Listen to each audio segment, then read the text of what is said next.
Well, good afternoon again. Welcome to the afternoon session of our conference on biomass conversion to chemicals and fuels. We had some very nice and very informative presentations that spoke about the technical challenges earlier this morning. Unfortunately, we were late. We didn't have much time for Q&A, and I don't think, and I hope you have forgiven me for that. I thought this is such a broad and such an interesting and topical issue that we should really spend as much time as we could on presenting the issues. But now is the time really to start asking some of the questions that perhaps we didn't have time to ask during the short Q&A session after each discussion. In my mind, at least, there are several questions about all of this.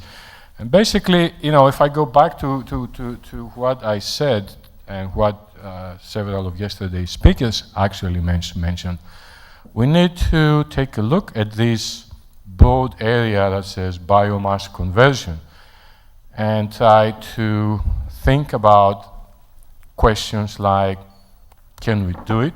How much of an impact are we going to have?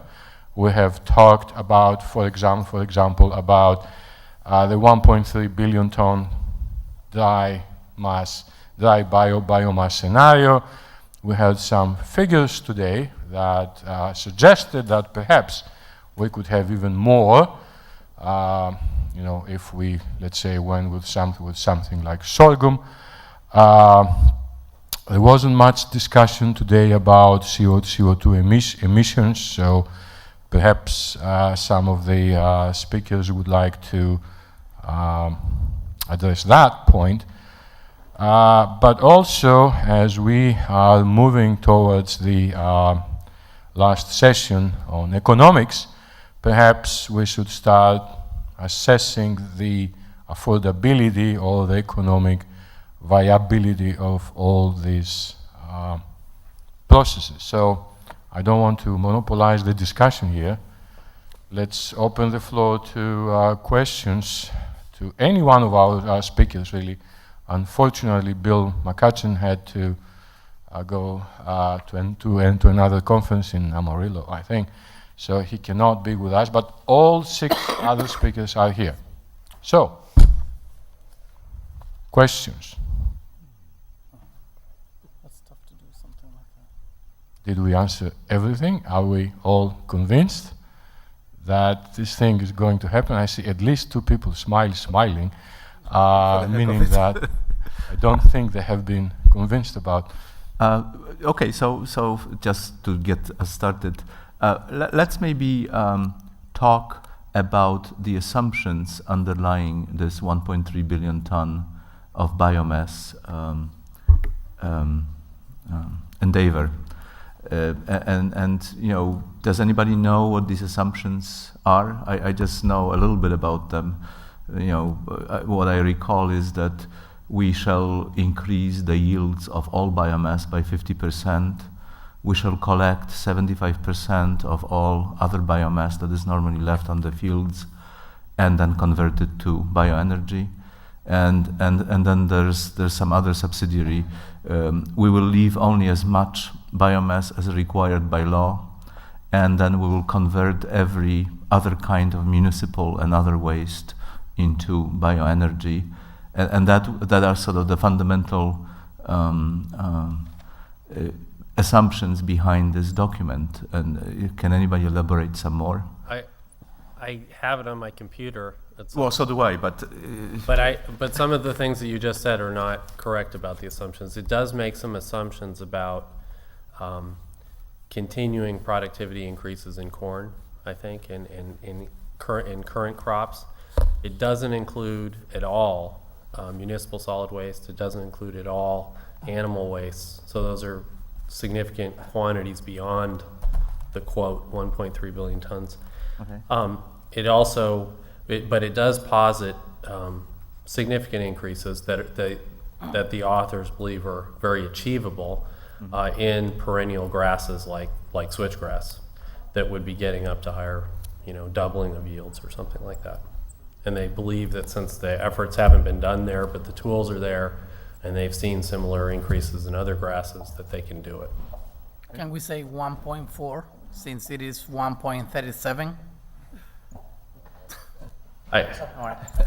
It's 1.37, and we all the time keep saying it's 1.3, right? So we're cutting ourselves. Conservative. Order of one, I think. I is think, the yeah, way this to this talk. is rounding error. But going back to this point, I also have tried to read that a little bit carefully, and I don't know about this as much as Tad does.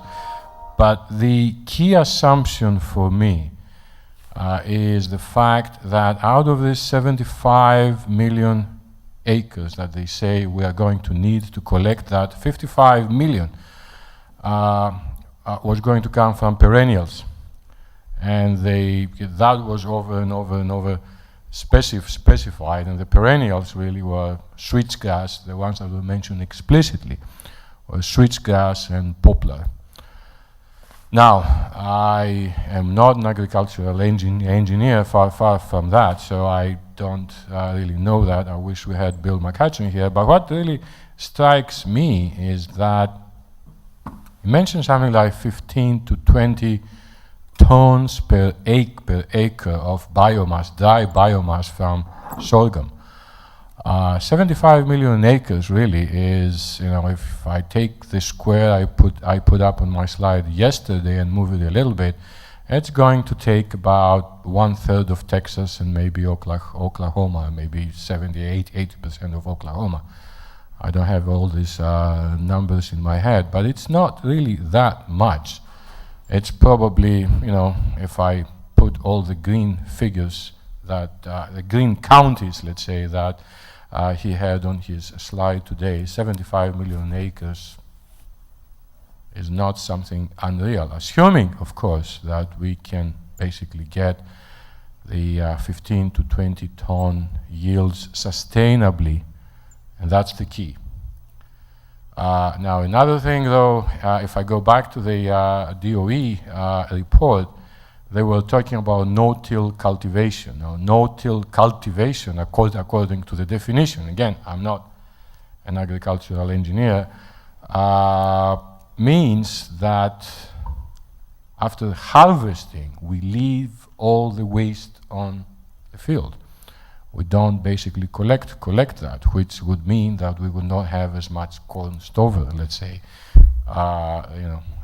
I know that for soybeans, we leave everything on the field after the combine goes through. Everything stays on the field to protect the soil from erosion and so on and so forth. So I think that there are some assumptions there, but perhaps this is one of the issues that it will definitely need more study in the future. Does anybody have? Yeah, Guy. Yeah. Just to clarify this a little bit, I mean, 1.37, as Ramon says, or 1.4. It's unusual to get a point forecast like that. And so, if the 1.37 is achievable, is that a base case assumption? And then there's actually a distribution around that number, and it could actually be greater, and it might actually be lower, or was it just that point forecast? It's definitely just one of several scenarios that we're taking, and it's a little bit on the, if we get serious and we make some progress, this is what we can achieve. It was not, business as usual. So it was a little bit forward thinking, but conservative in the terms of the authors. They thought that the assumptions were reasonable. I actually have it on my screen. So the major assumptions are these. Yields of corn, wheat, and other small grains were increased by 50%. That's what I said. The residual to grain ratio to soybeans was increased to 2 to 1. Harvest technology was capable of recovering 75% of annual crop residues. That's what I said. All cropland was managed with no-till methods.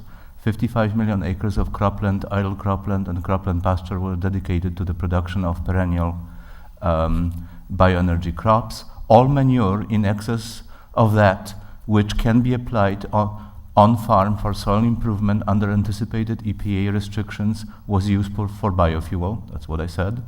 All other available residues were utilized. That's what I said.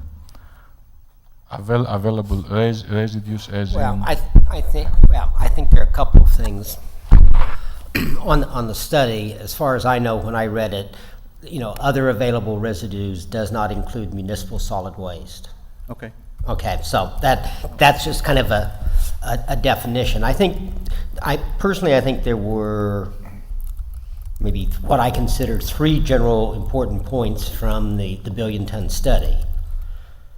First of all, again, given that set of assumptions, what it says is there was the potential to at least have enough biomass so that we were looking at a real potential source of energy.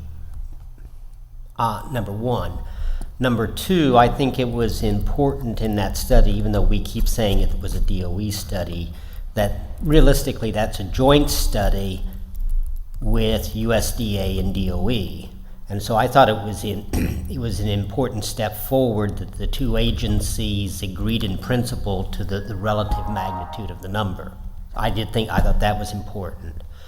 Number three, I think that what we're seeing is now that the billion-ton study is out, a number of state agencies are going back for their particular states and evaluating those estimates and saying yes or no, we do agree or we don't disagree with those estimates, so that I think that potentially in a year or two's time we will come up with a lot better, I think, estimates that have more substance on a state or local basis than we have from this particular study. But I think this study was a good step forward versus the smaller scale studies that were done by Oak Ridge around in the late 90s, because now at least we know the USDA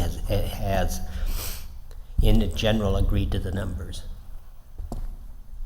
I guess I would just add another item, which is that there's a lot of crops with this idea of bioenergy becoming an agricultural value that the USDA is looking at, like the sorghum analog, if you will, and other crops like soybeans that are also high biomass. And there's some varieties of soybeans that, I've seen some samples at NREL that are, grow to 7 feet tall or something like this and have quite a bit of biomass that they leave behind. So those are types of residues that weren't really considered looking forward at what the biomass potential is. And so there's a lot of things in play here, is I guess what I'm saying. I was just going to clarify your comment about the no-till and stover collection. No-till has nothing to do with stover collection, so you certainly can collect stover under a no-till. And in fact, you have to use no-till because one of the negative consequences of collecting stover is the increase for erosion. So if you're tilling and removing the stover, the erosion is so substantial that it exceeds anything. So the only way, and 75% is a very high estimate of what you can collect and not exceed the minimal tolerable soil losses. And so that is pretty high.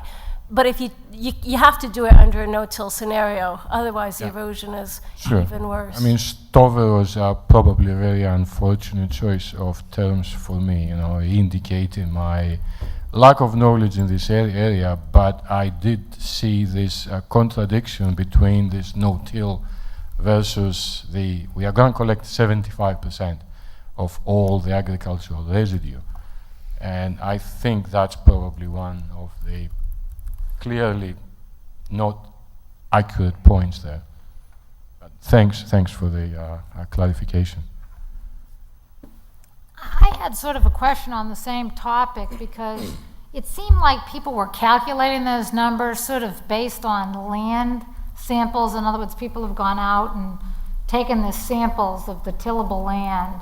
And I wondered if any attention was paid to the commerciality of actually moving stuff from that tillable land to gathering centers where it would be processed. Because there didn't seem to be, when I read all these articles and all these studies, and I think about just the oil industry in general, which is, uses pipelines and all these things to move volumes efficiently. You're talking about hard mass volumes of a gigantic order of magnitude.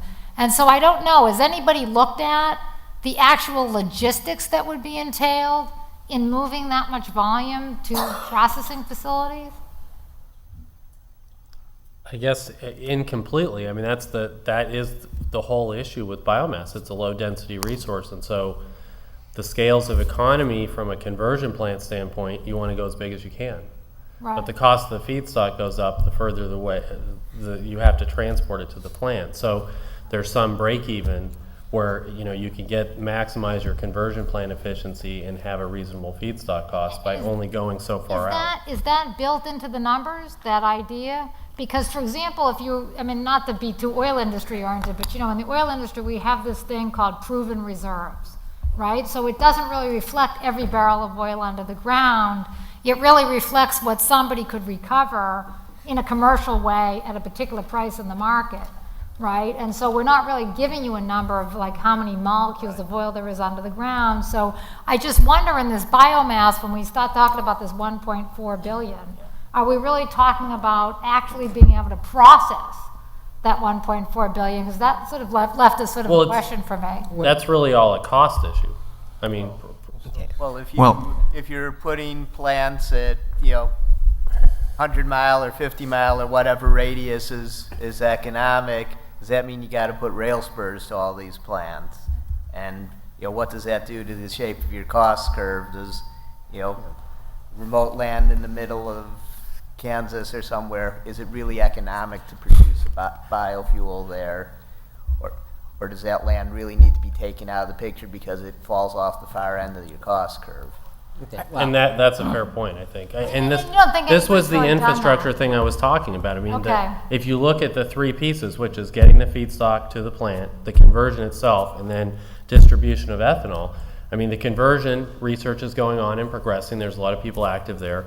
On the distribution, because of the expansion of corn ethanol, there's a lot happening there as well. There's nothing happening on the front, or relatively small amounts happening on this front end infrastructure. And people have talked about, dirigibles as something kind of exotic, but with hurricanes, there's tornadoes and stuff, but barges, rail spurs, trucks, there's a lot of things. People have even talked about pipelines and slurring the material.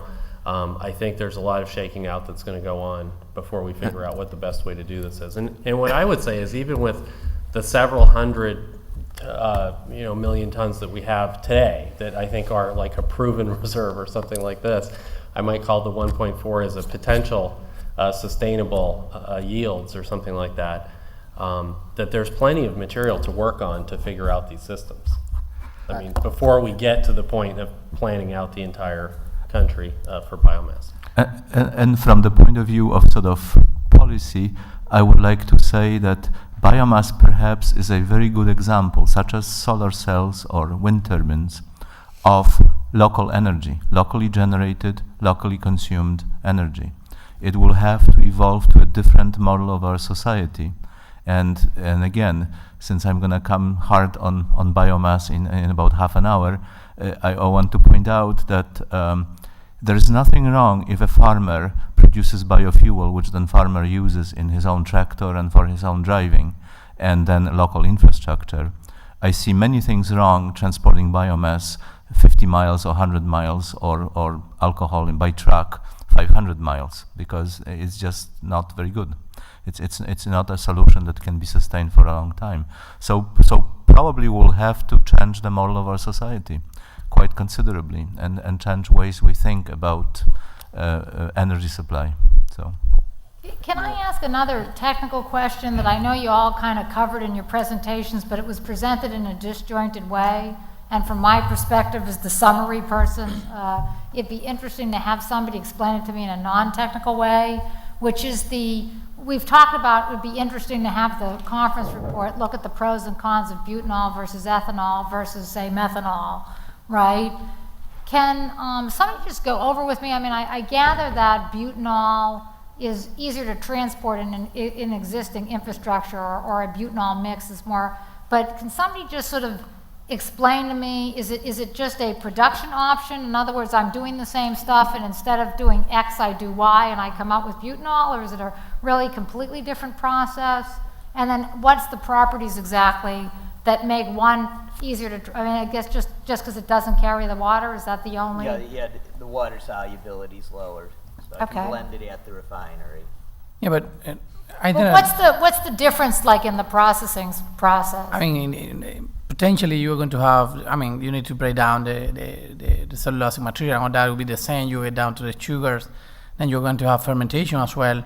Definitely fermentation is I don't know if you agree with this, but I think that it's much more advanced with ethanol than with butanol because of all the mixture of products that you have and all those kind of things.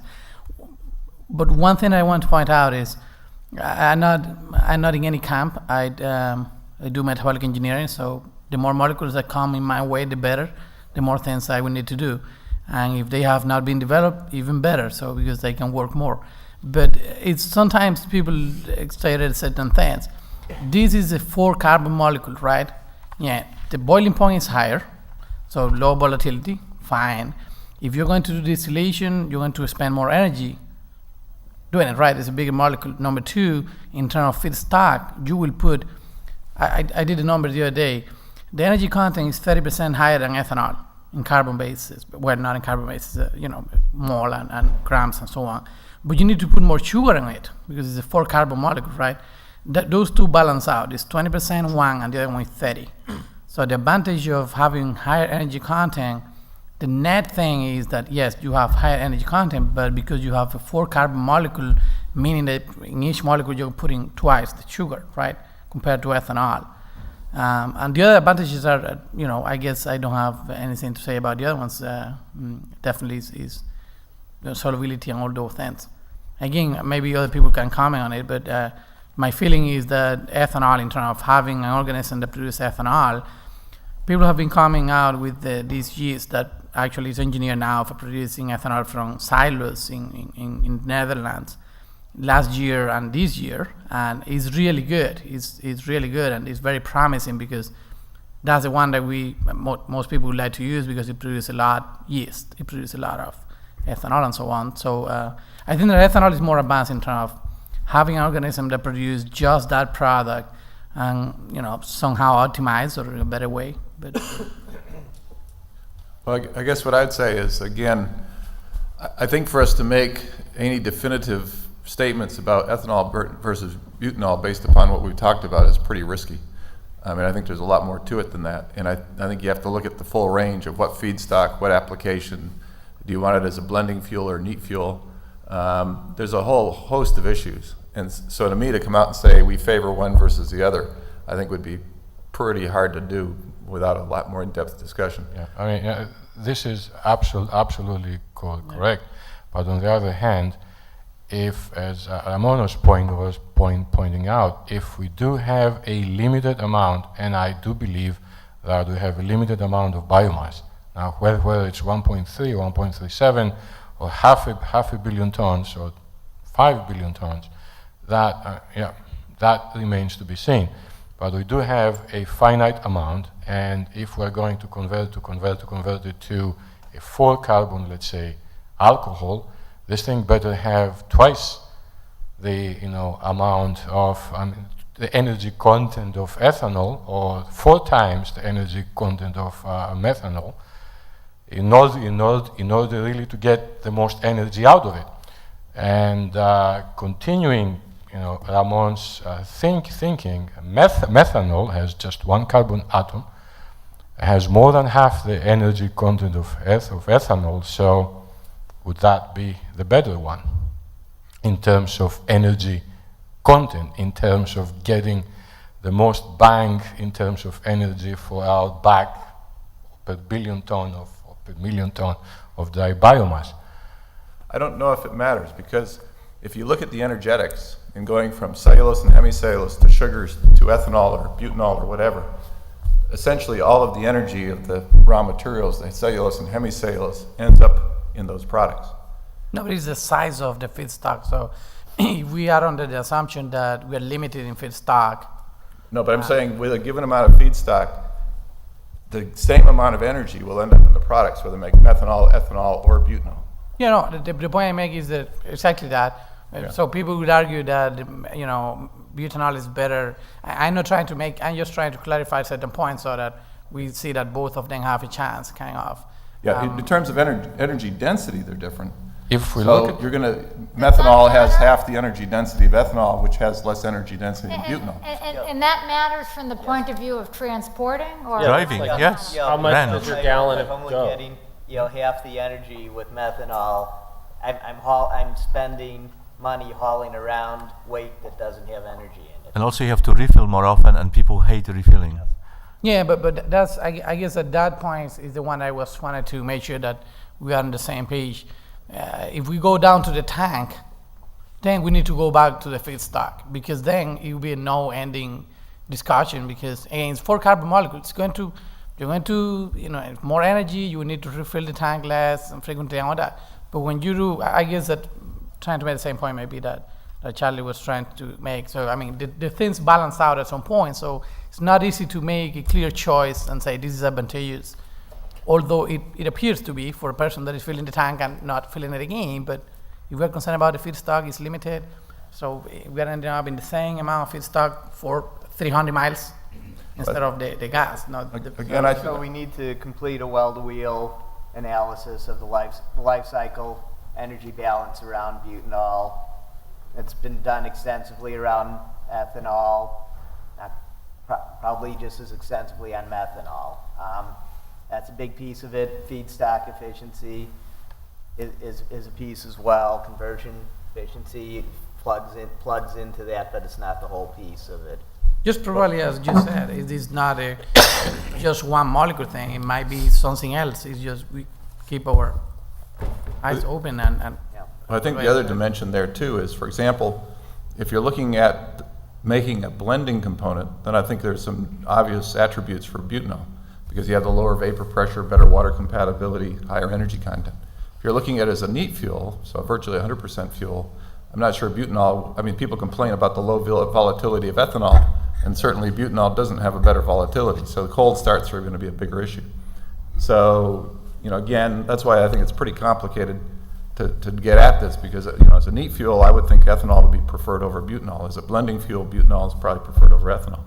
But I have a follow-on then, Dr. Wyman, and it has to do with the integration of policy with a economic driver. In listening to discussions and the amount of capital and expense we go through to drive to an E85 fuel versus a blended fuel, the question I would have is that I don't think we have sufficiently sorted out what the alcohol or other biofuel 10, 15 years from now is going to really be.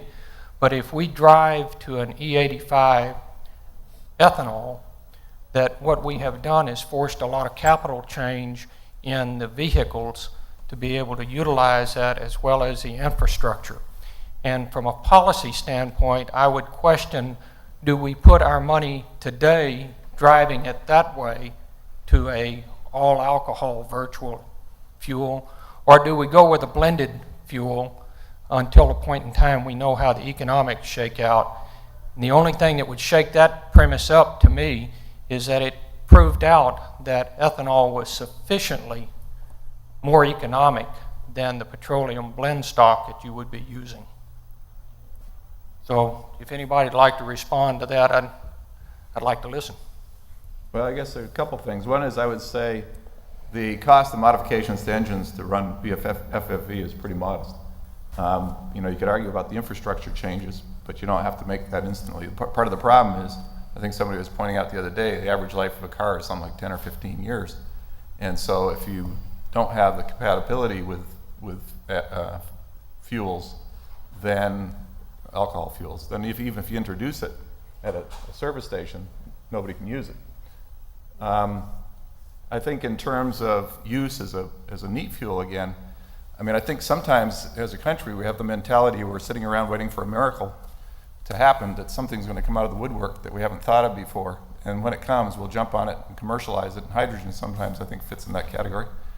And you know, I've looked an awful long time at this. I didn't get into ethanol because it was preferred for some other reason than the fact I think it's the only way I could figure out that made a lot of sense. And when I look at it as a neat fuel, again, or virtually neat fuel, I haven't seen anything else that I think can compete with it in terms of a virtually pure fuel for transportation. Well, here's the question, though. I mean, if our goal is, say, because it kind of depends what your goal is. If your goal is just to reduce the volume of gasoline, if you know what I'm saying, then how much ethanol you put in the mix that can run in everyone's car, I don't know what the limit is, right? So I guess my first question would be, well, how much ethanol can I put in my car before I have to pay the $100 to have somebody put new O-rings or whatever it is? And then the second question is, if do I get any environmental benefit if I spread it around like that, or do I only get a benefit if I use it 100% alcohol? Well, I think the Brazilians have shown pretty conclusively that you can run 22% ethanol routinely, and it's not a big issue. And we max out at around. It can be done, not on a U.S. certified vehicle. Yeah, not on you. And this is one thing that I believe we need to pay some attention to. George Bennett had some figures on his slide about the air-to-fuel ratio needed to burn methanol, ethanol, butanol, and so on and so forth. And they were just all over the place. Now, the cars we are driving, because of emission regulations, are so narrowly tuned. Now, if we just throw this thing off, we're going to have to either pay in terms of reduced performance, or we're going to have to pay in terms of increased emissions. And this is something I believe that we need to pay some attention to.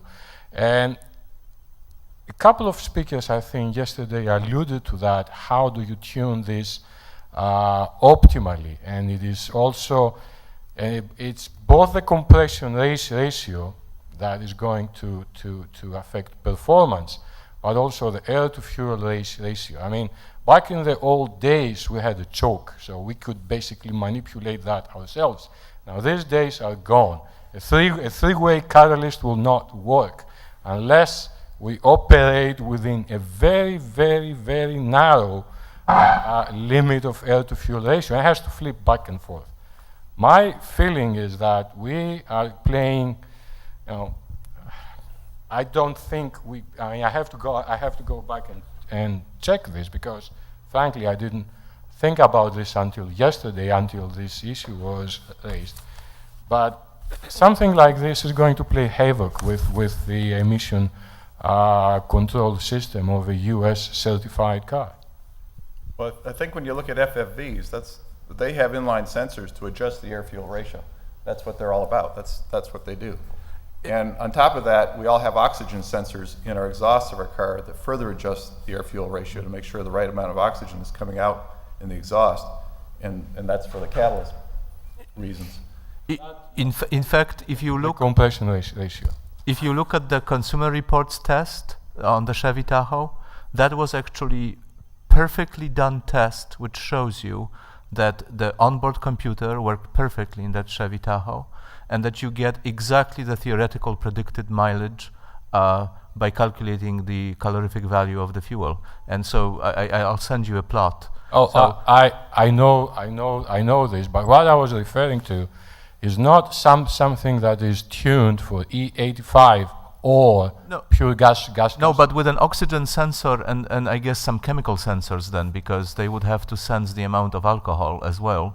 Or feedback control loop. I think you can adjust this. You know, for alcohol it's 9-1, for gasoline it's 15-1. So it's a fairly wide range already, and you can have something in between, I think. Yeah, So- no, that's what, again, the FFVs, they have an inline sensor of the gasoline itself coming in, and they measure the amount of oxygen in the gasoline and set the air-fuel ratio to compensate. And then the oxygen sensor on the exhaust fine-tunes that further to make sure it's where it needs to be more exactly. And that has to do with just variability in the engine performance that you can't compensate in the air-fuel ratio alone. But going back to George's thing, the air-to-fuel ratio now will have to go for something like 6. Do I forget what the ratio for butanol was? And that was a much wider range. So perhaps it can be done. Yeah, the air-fuel ratio for butanol is going to be in between gasoline and ethanol. Right. Yeah, it fits in the range. So it's, and I think, again, you're right. I mean, you have to have certified vehicles to handle that, but it can be done in terms of, you know, if the manufacturers were elect to handle 22% ethanol down to 0, that could do it. Yeah, the OEMs can manufacture a vehicle They for can any manufacture percentage vehicles that ethanol if they're, but I think they would tell you if they're going to manufacture anything other than an E10 vehicle to U.S. standards, they're going to make it an FFE, because why would they do anything else? Sure. I think keeping point is, you know, the debate about E10 versus E85. Within the next few years, we're going to be at E10 saturation in the U.S. no matter what other debates go on. Meeting the legacy requirements of the vehicles on the road, consuming the ethanol that's being produced by all the plants that are being built, meeting RFS, and however that gets stepped up over the next several years, we're going to be at E10 saturation very soon. To get beyond that, the next step will likely be E85, but that requires us to get the cellulosic economics to be viable, to have the amount of supply available. E10 saturation and supply of corn, basically, as I understand it, get you to roughly the same place. I guess my other concern is has nothing to do with the cars. The newer cars will be able to handle it. It's the older cars and also the pumps and the tanks. Alcohol is a magnificent solvent for metallic salts. And whenever you have alcohol and water, of course, the alcohol will dissolve the salts, and together with water they will create an electrolyte that will then corrode anything that is corrodable. And so that can cause, in a longer term, it's not going to happen over 1 year, havoc with you know, many parts of our infrastructure, and also older cars which have crud in their fuel tanks. So that's another consideration. One last, yeah. Go ahead. One of the other bottlenecks, which I think is distribution. We heard one presenter said that it costs $3 billion to upgrade. $3 billion was mentioned to upgrade to E85 distribution. Another suggestion was Mr. Trinidad, who suggested taking out one of the sort of mid-grade fuels and use that for E85 instead. But I'd like to hear from the panel how to perhaps solve that chicken and egg problem. Most gasoline stations in the U.S. have 2 tanks. One tank of premium, 1 tank of regular. Mid-grade is blended at the site. They don't have spare tanks available, so for the large majority of sites, particularly anything built within about the last 15, 20 years, you can't take out 1 grade of gasoline and replace it with E85. If you could, or it was an older site, the tank that you have in the ground, the plumbing you have in the ground, the dispenser you have at the site, the vapor recovery system you have at the site are not UL rated for E85, and are not in compliant with air emission standards with E85.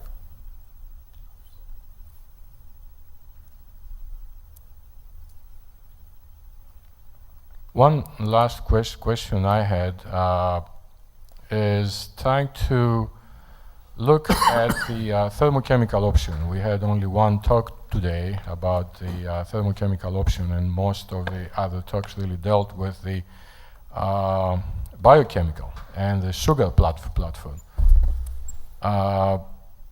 Perhaps Richard or somebody else would like to comment on viability, economic benefits, potential, and so on. It's the shades at the top, in case you're all wondering. Well, I'm not sure exactly what you wanted to go through and have me talk about exactly, but I mean, I think part of the questions that we have, in terms of, let's say, and I'm not sure that I like to use the term, one versus the other, because I think you're going to need combinations of technologies in order to reach the goals that we've set. But I think that there are places for both the biochemical and the thermochemical processes, and it's kind of germane to the discussion that we've been having. It's the real question is are you going to pick ethanol as the fuel of the future, or are you going to look at the potential for doing something as a mix of fuels? But that mix of fuels can be, the old example is mixed alcohol, and mixed alcohols we know will work just fine in the transportation sector. They've been tested at large scale, but that's something that would be easier to do thermochemically, as an example. If I were looking at mixed alcohols, I could blend. I can tailor the process to give the mix of alcohols that we want. So, we're talking about ethanol versus butanol. We could make a fuel that had both, and we can also blend the ratio of those two alcohols in the production process itself. Or if you're doing it biochemically, you could do it through blending afterwards. So, and I think that there are advantages and disadvantages of each of the technologies. I think that we were talking offline today, and the thermochem isn't sexy right now. So it's traditional chemistry. But we do know how to do it. And I think the question has always simply, and I think it's the same on the biochem side, by the way. I think that the technical people know how to do it. We just don't know how to do it as efficiently as we should to make it economic. We need to improve the economics. But it isn't the case that, for example, in the biochemical one, I think that Jean was pointing this out, we have more expectation, let's say now, it comes the genome of these organisms, and so we're expecting that we can improve, crops and so on, while in the, as you mentioned before, the chemical side of it is a little bit more like established, right? The margin for improvement, wouldn't it be more in the, I'm just asking, you are more familiar with both sides, definitely. Well, I think that I understand exactly what you're saying. I would argue that the yields that you have from something like a thermochemical process are actually, if you look at the yields and if you don't force yourself to have to go to a particular product, and in the example that we've talked about since we've been here in the meeting is said we want to make one product, Now, if I take thermochem and I go through and I say, okay, the only product we want to make is ethanol, then I think the potential upside for the biochem is substantially higher. However, the things that we haven't talked about is, okay, well, 1/3 of the and somebody will correct me if I'm wrong on the number, 1/3 of the transportation market in this country is diesel. It's not gasoline. Roughly. We haven't had any discussion here in terms of that third of the market. Thermochemical processes, we know how to make diesel. We know how to make a traditional diesel. So maybe we should be funding development on diesel fuel at the same time as we're funding development of ethanol. But again, I think that there are places for both kind of technologies, and that we always have this tendency to focus in, and I think Charlie was saying that earlier today, focus in on one or the other. We tend to think it's always easier to make the arguments and talk about stuff if we pick one winner. And I personally think that given the state of the development of the technologies, that we're really, from a technical or even an economic point, a long ways away from picking a particular winner. I think the fallacy that we have in the system is that we may, politically pick the winner independent of what turns out to be the best. And I'm not sure how you solve that particular problem. Well, I think part of it, it's worth thinking a little bit about why there's a tendency, I think, for example, of DOE to focus on particular technologies. But if you look at DOE budgets, they're historically very modest, and that's being generous in the biofuels area. I mean, they're orders of $20 million a year kind of numbers. And when you're trying to pick technologies that are supposed to fit into a market, for example, gasoline, about 130 billion gallons, and you can nominally say about $500 billion, to be spending $20 million a year for replacements is, or at least things that you could integrate into that same infrastructure is foolish to think it's going to get you very far. So DOE essentially tries to narrow and pick a few choices that they think have a good shot, because if they just diffuse the money over every conceivable option, nothing gets done on anything. So I think that's a lot of the context that results in that phenomenon. So yeah, I mean, these are great comments, and because we have run out of time, I think we should leave it there. If I have understood well Charlie's and Rich's comments, they basically what we should be doing is we should be doing at these two technologies. Number one is synergistically, or non-one, and that point was raised before, and I think it was very, very, very well taken, and it should be a take-home message. We shouldn't be looking at ethanol versus butanol versus methanol. We should be looking at a range of things or a blend of things, and while we are at that point, we should also say we should try basically to optimize using all existing technologies. Biochem, thermal, and whatever else there may exist out there. So thank you all very, very much. My colleague Ken Medlock is going to take over from now on, and he's going to lead us to the promised land, right? Economics. You put a lot on my shoulders.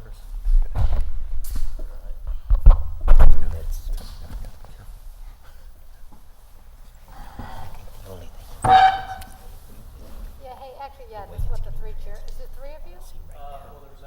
They did that. Still. Yeah, it's been backwards. Okay. That's the concern. Where? There? Yeah, up in the front. We have, make you guys feel like you're on stage.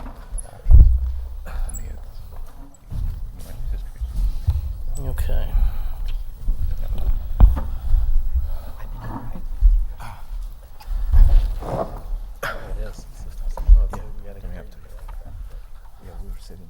Okay, Okay, so the four of us are going to discuss, probably not in as much detail as I think some of you thirst for, but at least touch on some of the things that you're interested in. Some of the economics and policy issues facing, well, what we're talking about here in the past 2 days. So, it certainly is a very interesting topic, and I can tell you that I've learned a lot actually just listening to the speakers here in the past day and a half. As an economist, we tend to think of the world in very abstract fashions. So we can be deliberately vague and sometimes talk at cross purposes and be correct in all senses of the word. But it's very interesting to hear people talk about the science of biofuels and the path forward from a scientific perspective, because it is very hard, it is very factual. There are assumptions that need to be made, and that's where some of the cross-disciplinary focus I think comes in, because with regard to assumptions, it's my experience, at least in the oil and gas industry, that the backers of particular projects tend to be overly optimistic. I have never seen a project, this is in oil and gas, that actually met its cost target. So I sort of try to bring some grounding to some of the discussions. Doesn't mean it's not possible. I'm just speaking from experience. With that, I'll sort of move along, and then what I'm going to do here is I'm going to make a few comments that are sort of theoretical in nature, just to sort of frame the session, if you will. And then I'm going to pass it along to our panelists, and I've asked them to limit their comments to about 20 minutes so that we can have a little bit of time for questions. And I think since we have a time constraint, what we'll do is we'll have questions after each panelist speaks. So I'll give us about 5 minutes worth of questions, and at the end we can have anything that we want to ask in a follow-up manner. Okay. Ultimately, what we're talking about here is substitution and energy use. And when we think about substitution, there's really two things we think about. We think about the long run and we think about the short run. In resource economics, in particular when we think about depletable resources, we typically think about a picture that looks something similar to what you see up on the board here right now. Okay? You have multiple resources. They have increasing marginal extraction costs over time. The opportunity cost to extract those resources drops over time because there's a substitute waiting on the horizon. Ultimately, you get to something that we think of as a backstop, which may be a renewable type of fuel. But at the end of the day, everything that is depletable or constrained is ultimately a transition fuel. So, at some point, maybe, well beyond any of our lifetimes or even our grandchildren's lifetimes, we'll be using only renewable fuels because costs will dictate that that's the most commercial, viably economic energy source. However, it's useful to think about things in the abstract, for the time being, because we're not there. Okay, so when you look at this picture, what you see is something that's fairly smooth and fairly regular. You see nice rising prices. That's the bold line. So you think of that as the price of energy. In the real world, things don't work quite like that because there's a lot of noise in the system, if you will. Okay, we don't necessarily find all the resources in the optimal fashion. We don't necessarily have the technologies to explore 30,000 feet down or 40,000 feet down even. I mean, the newest find in the Gulf was a 30,000-foot well. They had to overcome tremendous technological obstacles to actually hit that, and it's probably going to turn out to be quite prolific. And that's conventional oil, right? We can also think of technology as having a role here because you think about unconventional resources as well in the long term. So tar sands, or when you get in natural gas markets, rather than conventional natural gas, you can think about coal bed methane or tight gas formations, things like that, where you have technological hurdles, or the price of the fuel typically tend to rise. It will encourage investment in those particular technologies. Once we actually hit those particular plays or those formations, we learn a lot about how to do that. Costs typically fall over time, and so you have sort of a cyclical nature that unfolds with energy prices, energy markets generally. So it's not as simple as what this picture looks like. Now, in the short run, when we think about substitution, we're really talking about an issue of switching. Okay? And this is where I personally think the biofuels option has the greatest potential. Okay, I don't think of it as a long-run solution to to the energy problem, quotes, okay? In the short run, basically, we're constrained to a particular fuel choice by the type of capital that is deployed, okay? So if we think about driving a car, if our car uses gasoline, we have to go to the gas station, fill it up with gasoline, and that's the end of the story, right?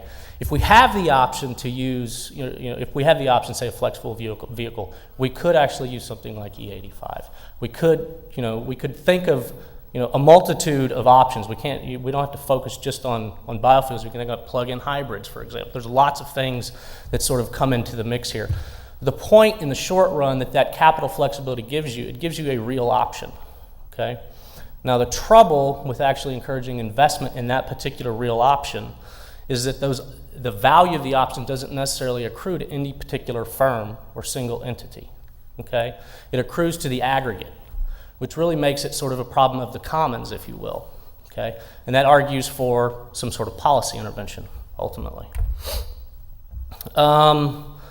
This stuff is sort of everybody knows, and it sort of repeats what I said. Basically what's up here is when you think about making investments in energy, you're talking about huge capital outlays, okay? And the private sector is usually not going to engage in those sorts of expenditures unless there is some expected rate of return associated with them, okay? That's why, behind a lot of this, right, or I should back up a second, that expectation or required rate of return, okay, is hinged to expectations about future prices. And people in the industry have seen cycles before, we'll see them again. I actually think that we're in one right now. I know there are a lot of people who like to talk about peak oil and things of that nature.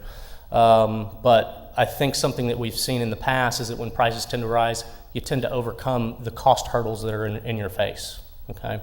And ultimately it will increase supply and drive price down. Now, at the end of the day, fossil fuels are transition fuels. So at some point, we do hit these sort of cost barriers and we need to move to something else, okay? But the typical energy firm is going to assess all the opportunities that are in front of it.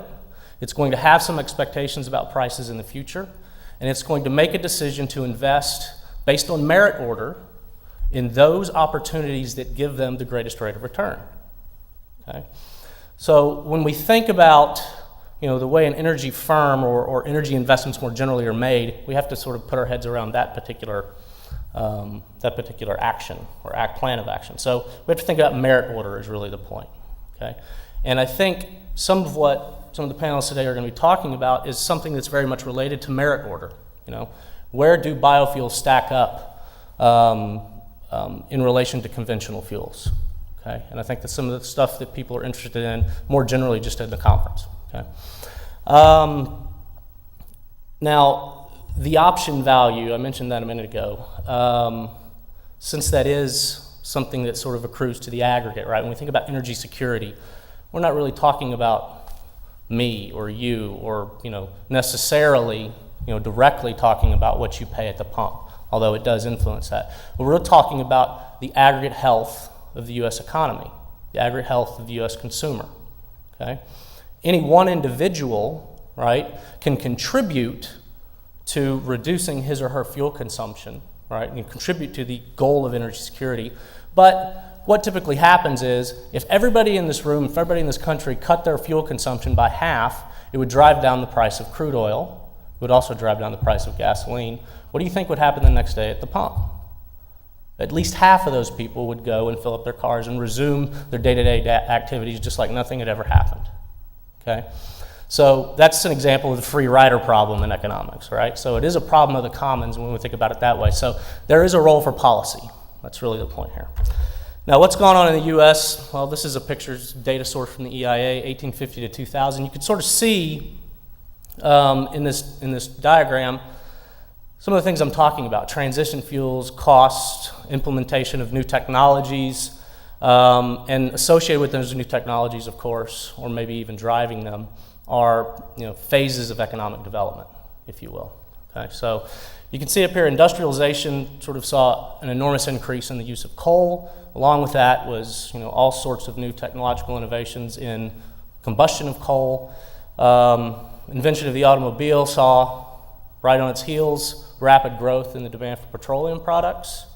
Okay, and that really has continued unabated, except for a blip there in the late 70s through the 90s, which in the US, by the way, is associated with tremendous increases in fuel efficiency in the automotive sector.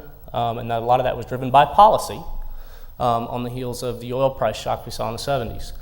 But then you see, as you get into the 40s, 50s, so on, you move into sort of what's called the post-industrial society, where services are really driving the economy. And with that comes rapid growth in electrification and rapid growth in light industry. And you start to see, along with electrification, coal beginning to increase rapidly again, but also natural gas, okay? And there at the tail end, you see nuclear sort of take off, okay? So why diversification? Well, has to do with the cost of the fuels and the cost of using those fuels for each of those particular end uses, okay? I think if this picture tells us anything, it tells us, well, yeah, each one of these fuels transitions us to the next phase of development, right? But it also tells us that diversification is crucial to continuing that development because the economy is diverse. And the application and end use is incredibly diverse because of that.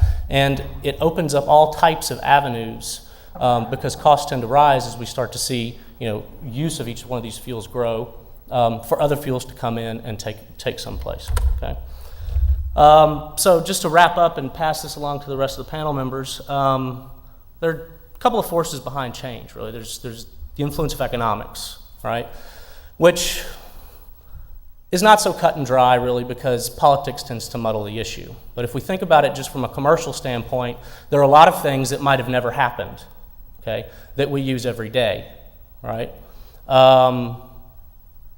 But when we think about, some of when we think about the problem of the commons, when we think about, the free rider issues that are associated with different types of fuel uses, you start to see, where politics or policy more generally can sort of shape the future. One example actually is if you think back to the 70s, the SOx and NOx problems associated with the rapid growth in electrification in this country.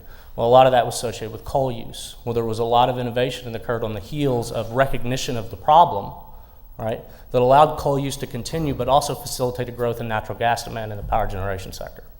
So with that, I'm going to pass it along to Godwin Akbara. He is the Assistant Director of Energy Issues of the Natural Resources and Environment Office in the U.S. Government Accountability Office.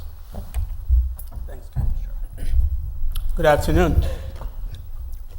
I want to join the many speakers who have come before me to also thank the Baker Institute for inviting me to participate in this very informative conference. I've learned a lot. I still have a lot to learn. I have a lot of messages to take back to Washington and certainly to GAO on a number of works that we're doing related to the issue of energy. I looked at the subtitle of this conference. It says Science, Technology, and Public Policy. And perhaps not coincidentally, the Baker Institute has structured the format of the conference accordingly. Obviously, looking at the pre-launch animations and the density of discussions, I felt maybe, obviously, some people may be ready for some sort of a change in density and to talk about policy. And I think it's also brilliant to really wrap up the day with policy. Perhaps policy can be the bridge to take all that have been talked about since yesterday to us, the people. But it can also actually either kill or maybe even delay the actualization of all these technologies and sciences that we've talked about since yesterday, or you've talked about. Well, Ken laid out some sort of a theoretical framework, if you will, for the intervention of policy in the market. Now, unfortunately, sometimes how things work in Washington is not necessarily the order that the subtitle lays out. It actually can be public policy, then science and technology will be struggling to catch up. And there is no place that sometimes happens than in the case of energy. Yesterday we heard, I believe it was Gal that said something to the effect, I may not quote him correctly, he said that to understand our energy situation, you have to understand the situation of our domestic politics. And then I thought about that when he said it, and said, well, the late Tip O'Neill, who used to be the Speaker of the House, said, I think he was the one that he attributed his saying to, that all politics are local. And I said, I would like to say except energy, but quite frankly, the politics of energy and certainly biomass is perhaps more local than any other politics that we have in Washington. So I chose an actual policy to sort of comment, to provide my comments here today, and that is the policy about subsidies well, I'll talk about subsidies to both petroleum industry, and then I'll detract very quickly and talk about biomass. I do have a time constraint, so I will run very fast. There will be a number of tables that I will show, but you do not worry much about the numbers there. It will be basically just for eyeballing, not necessarily for brain consumption or even assimilation. How do you do this? Yeah, okay.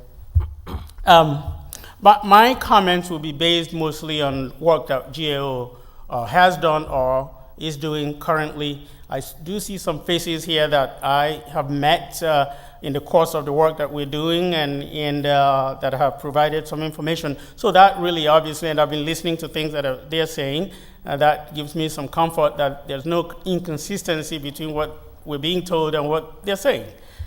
There are 4 studies that I'm basing much of the comment on. The first 3 are actually studies that we did previously, and the last one is an ongoing one which deals with peak oil. Now, I have to say a quick something about peak oil.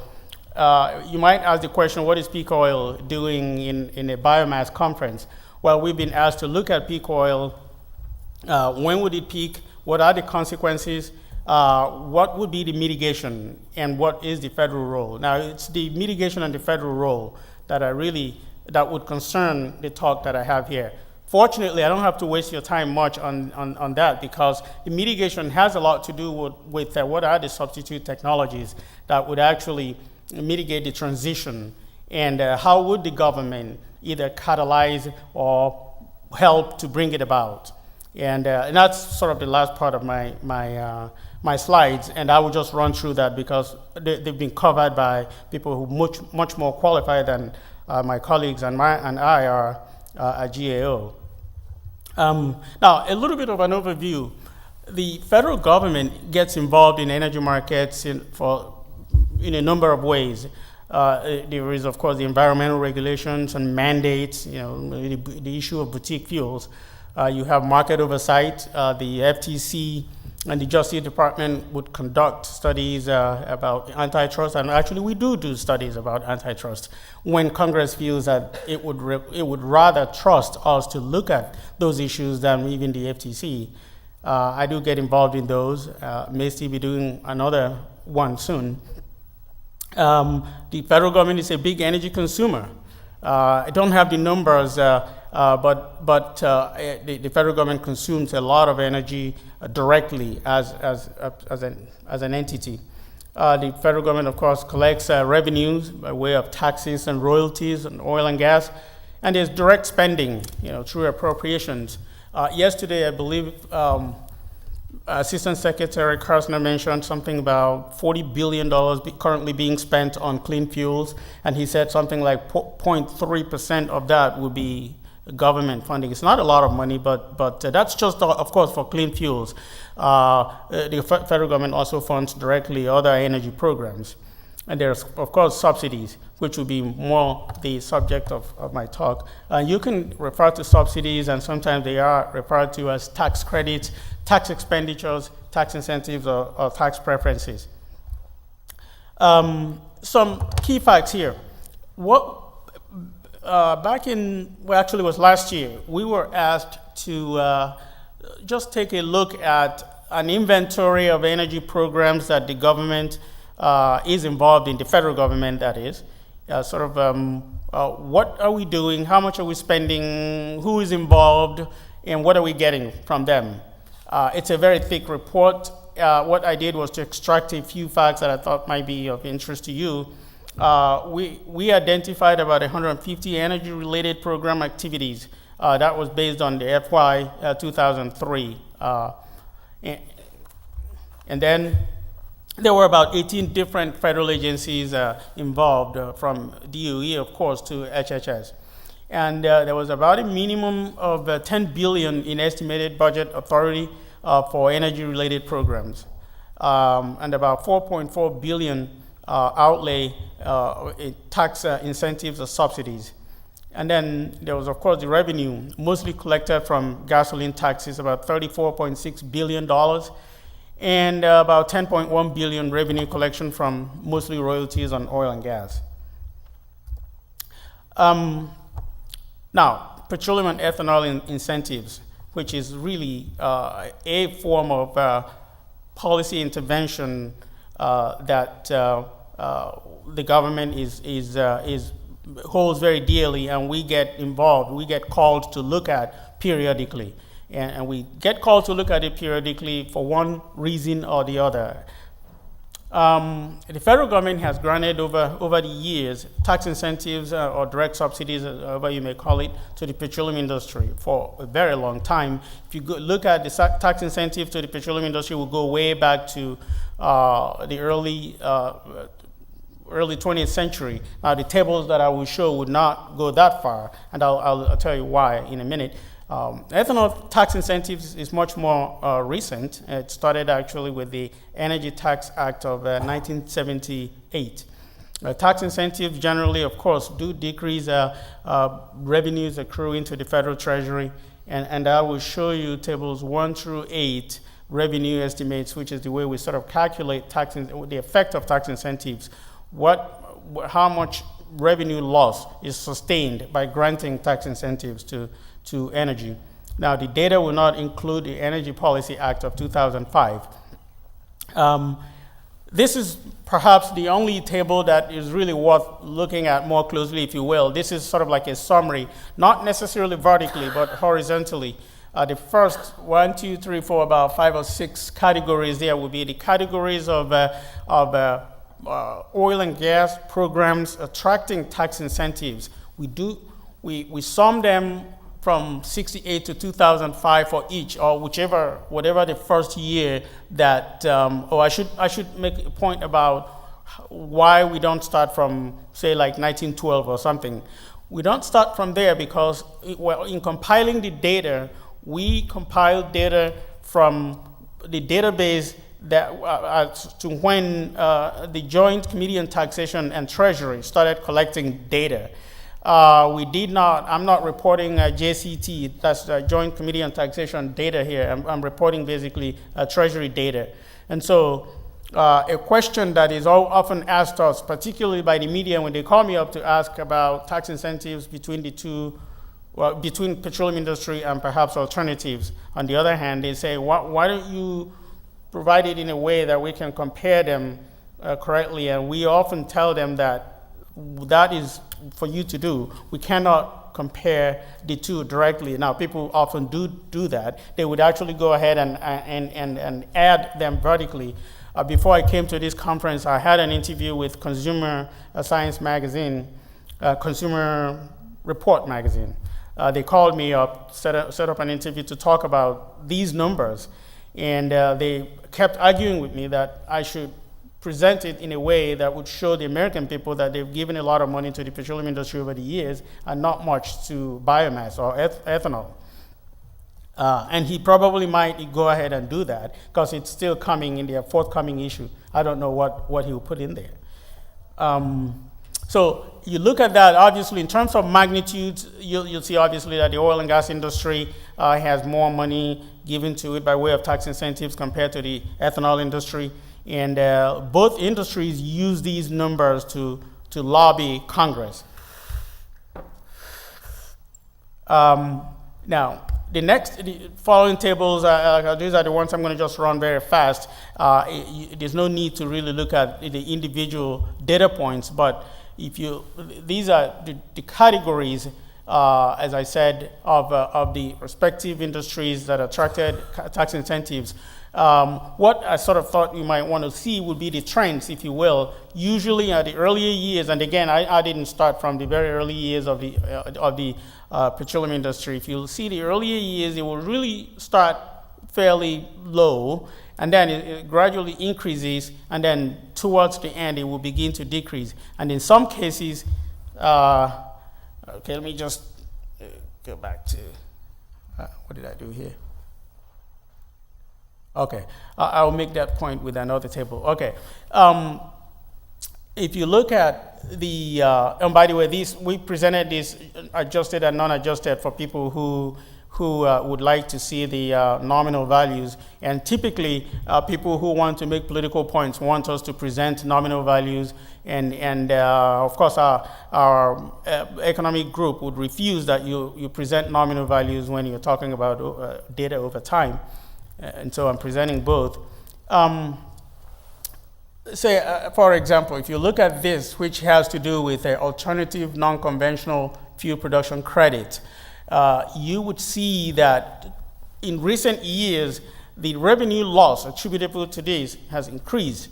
And that, I have to be careful because our tax economic group warned me that that there's a lot behind these kinds of tax numbers that are not easily explainable. It takes them sleepless nights to scrub the data and really understand all the tax laws and what they mean. By the time they come up with these numbers, it's not easy to just linearly talk about them like that. But one thing they did mention is that when you look at, the pattern or the trend can be impacted by changes in tax laws, which may be consistent with how Congress feels about what they believe to be the situation in energy markets at the time. If they feel that there's a flare-up in oil prices, in which case prices rise, then they can actually grant, they can take away tax incentives and saying that the oil industry is making a lot of money. But if they feel that they're not, that the oil market is somewhat depressed, then they can actually grant more incentives for them to look for more oil. I'm just going to run through these numbers very quickly, and then I'll get to tax incentives for alcohol fuels. So there are only two tables for ethanol, and 7 and 8. So the ethanol industry, typically we do get calls from the ethanol industry a lot. We get calls from the oil industry a lot, especially from API. As you would imagine, the ethanol industry will call us to push this idea. API will call us to say you have to be careful. You're not going to want to pick winners and losers. Congress looks up to you, and it is not easy for you to think that you can make up a long history of an industry that's been in existence for over 100 years in just a few years. Now, there are arguments that the ethanol industry have made over the years that they think we should internalize in our analysis of tax incentives. They've talked about the infant industry argument, the fact that their industry is still an infant industry. They've talked about leveling the playing field. That's a tough one to understand, how you level the playing field between ethanol and the petroleum industry. They talk about economic development or job creation, basically the rural economies. They talk about cleaner environment, and then energy security. Then, of course, typically what you will hear will be energy independence. Now, we were asked a few years ago to do an economic analysis of who wins and who loses because of tax incentives to the alcohol industry. Now, not oil, because the politics of alcohol fuels tax is still harder than the petroleum industry. The reason, of course, is because alcohol tax policy is either going to be related to agriculture or to energy, depending on what is going on. If energy markets are hot like they are now, it would be oil. They will base the argument on oil. But if prices are not that high, then they will base it on agriculture. So we undertook that study, we actually came up with some numbers in terms of how much would the alcohol fuel blenders, ethanol producers, corn farmers, and how much they would have gotten the year that we did this. And those numbers are not important here because, of course, they would change depending on. But what is still true today is that these are still the winners in terms of the tax incentives. Now, there's, of course, the argument that we should support ethanol price competitiveness so consumers who use ethanol blended fuel would benefit from lower prices overall. And then we were asked also to look at the environmental benefits. We found that available evidence does not support really much positive impact on global warming, which was the one thing that they talked about, at least for corn ethanol. Cellulosic ethanol, that was a question mark then, and now I'm hearing from here that it might actually have a better impact on greenhouse gas emissions than corn. And of course, we know that we're currently using ethanol as an oxygenate in place of MTBE because of the groundwater contamination that we heard about yesterday. And that's being counted as an environmental benefit. We were asked to estimate the impact on human health and life saved. We were even asked to also include the lives that would be saved from not going to war if we had to rely on ethanol or biomass fuels, homegrown, not having to import oil. Needless to say, we did not do that now. The health impact, we do have a health group that we asked that question if they could do it. They said they couldn't.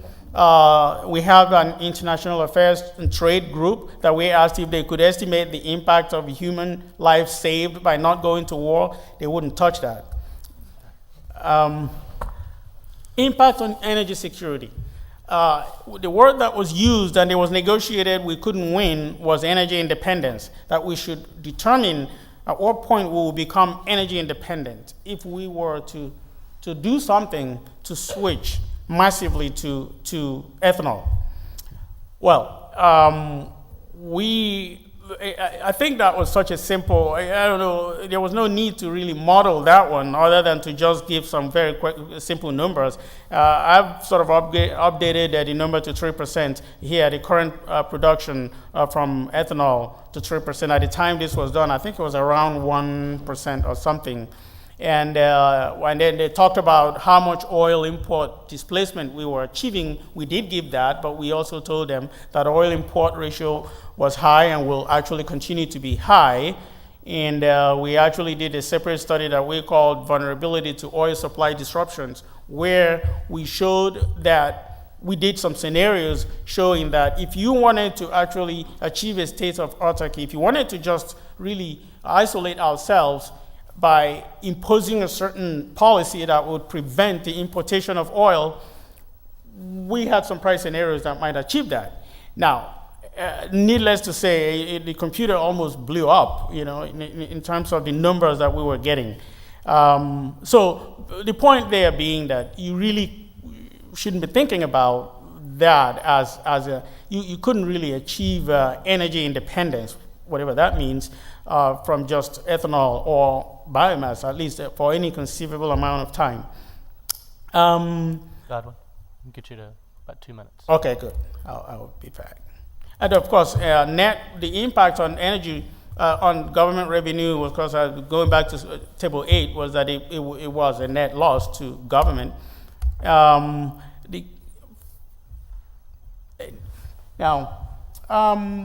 That brought us to the issue of where are we today, which is really about the peak oil study that we were asked to do. We were asked to take a look at in doing peak oil, take a look at all the existing energy technologies and see what their status might be and what is the readiness and what can the federal government do to actually bring them along. And again, of course, there's a lot of lobbying on us. Don't try to pick any winners from all angles. It's just been incredible. And I think these are the slides I said I wouldn't really waste too much time on because a lot has been talked about on these. And a lot of these things are being based on the costs issues, the infrastructure issues. The group that is doing this work is actually also looking to the future. I'm not presenting anything that they're doing to the future. What I have done is to extract some of the things that they have, showing the current state of things. But an important point really is, federal government role. What is the federal government role? Again, they have more that they are saying about what the federal government should be doing. What I've done here is to show what the federal government is doing currently to impact this. It is a very, very difficult study that's being undertaken. The National Petroleum Council is also doing a similar study. We're collaborating without necessarily, we're sharing ideas, but we're not looking at each other's numbers. We will be coming out with a report before they do. Some of the people in this room we've talked to, particularly with respect to all the alternatives, not just biomass, but I've just only put in biomass here, biodiesel, a lot of the things here you saw since yesterday. And again, we look at federal government role. Now, the federal government role is very important because the group of, and this is a bipartisan request, who've asked us to do this, have actually asked us to take a detailed analysis of the stage of the technology and determine what the federal government can do, and they're willing to put the money where their mouth is. We just have to wait and see how that goes. And just in conclusion, I would say that energy independence is an illusion. At least we've told Congress that many, many times. Biofuels, including ethanol, may supplement, not supplant, but not substitute for oil. It just won't do it. The government involvement in energy markets is always to be expected because of politics and market failure externalities, and I think Ken talked a little bit about that. And sustainable energy requires sustainable policy. And that means, obviously, that whatever policy we have must affect supply as well as demand. Now, I just close by saying this. This morning, when I woke up, I turned on CNN, and as I just turned it on, I heard in the middle of a sentence that says it's dropped again, and then it says that the price of gasoline dropped to mention the number. And I thought, okay. Now, where we are in the issue that I work on, which is energy, when prices, we joke that the demand for energy work is inversely related to the price of gasoline. If you were to plot a chart of federal energy policy over price, you would see that it's just as volatile as the price of oil or as the price of gasoline. So if you don't have a sustainable energy policy, we've been telling Congress that the market can be price sensitive, but you probably should focus on policies that would not obviously substitute for the market, but at the same time not necessarily interfere with the market. Now, how you achieve that delicate balance is obviously something that we're still struggling with. Thank you.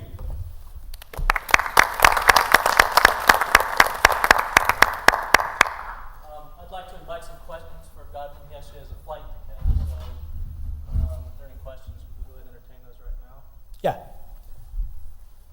So if my quick calculations here are right, if we normalize the subsidies or incentives on a per amount of energy produced, basically for every dollar we have given to the oil and gas industry, we have given about 10 or maybe 15, depending on how much ethanol was produced to the ethanol industry. To the ethanol industry. Well, we haven't done that kind of calculation, and we quite frankly resist doing that kind of calculation because they're just too much involved because of. Well, yes, I know, but am I right? I mean, am I in the right ballpark? I don't know.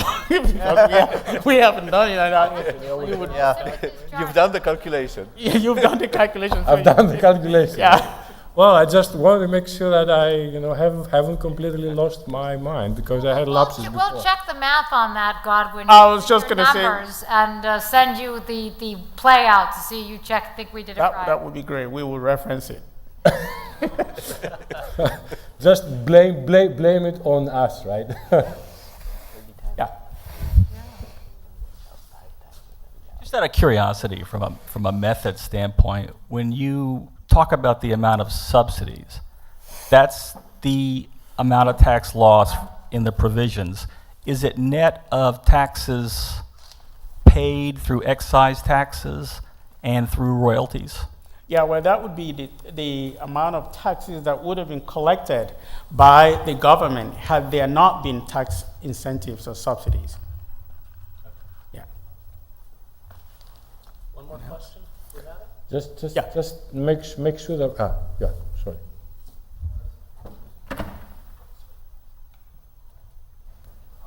I believe it was Mr. Bain who was saying earlier that it's early to be picking a winner. Right. And it seems that our current array of fuel specs and boutique fuels is largely a function of, who lobbies most effectively for what tax breaks and subsidies.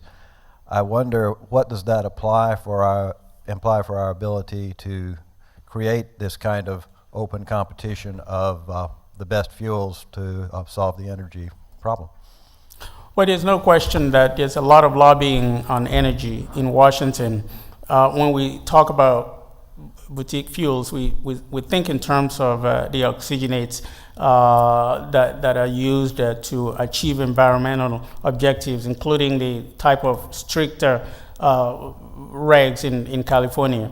And there's a lot of lobbying on that. If the oil industry had its way, it would not have allowed ethanol to be used as an MTBE substitute. But of course, it didn't have much of a choice because it was facing massive lawsuits because of the underground water pollution from MTBE. But again, ethanol producers became the winners. I did want to say something very quickly. I attend the Renewable Fuels Association conferences regularly, when they invite me, when I have a chance to, and as well as the API people. It's the corn growers, it's the blenders, it's the producers of ethanol and the marketers. The kinds of issues they talk about there are clearly devoid of the things that I've seen since yesterday. So I was joking with Ken and others. I said, if these guys were to be invited to this conference, they probably wouldn't recognize their own fuel, looking at the kinds of things that have been discussed since yesterday. So the lesson there really is that this thing called energy is so complex, whether you're talking about ethanol or you're talking about oil. It's just a very complicated issue. The politics is as well complicated. And we keep marching on. Thank you, Godwin.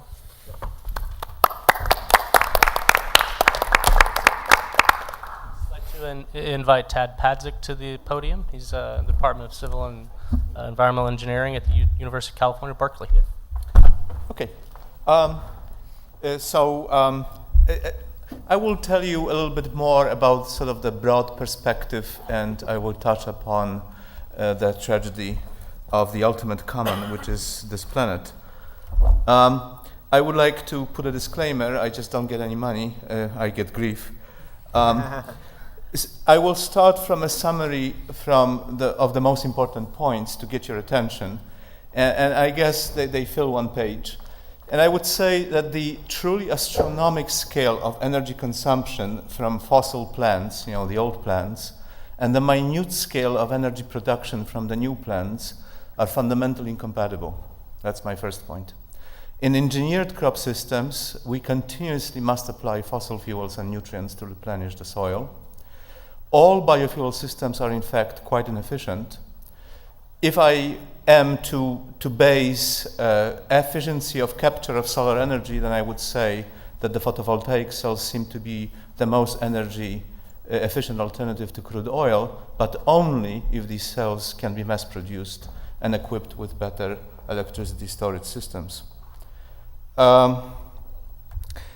I will use some units in my presentation, and my fundamental unit would be 1 exajoule.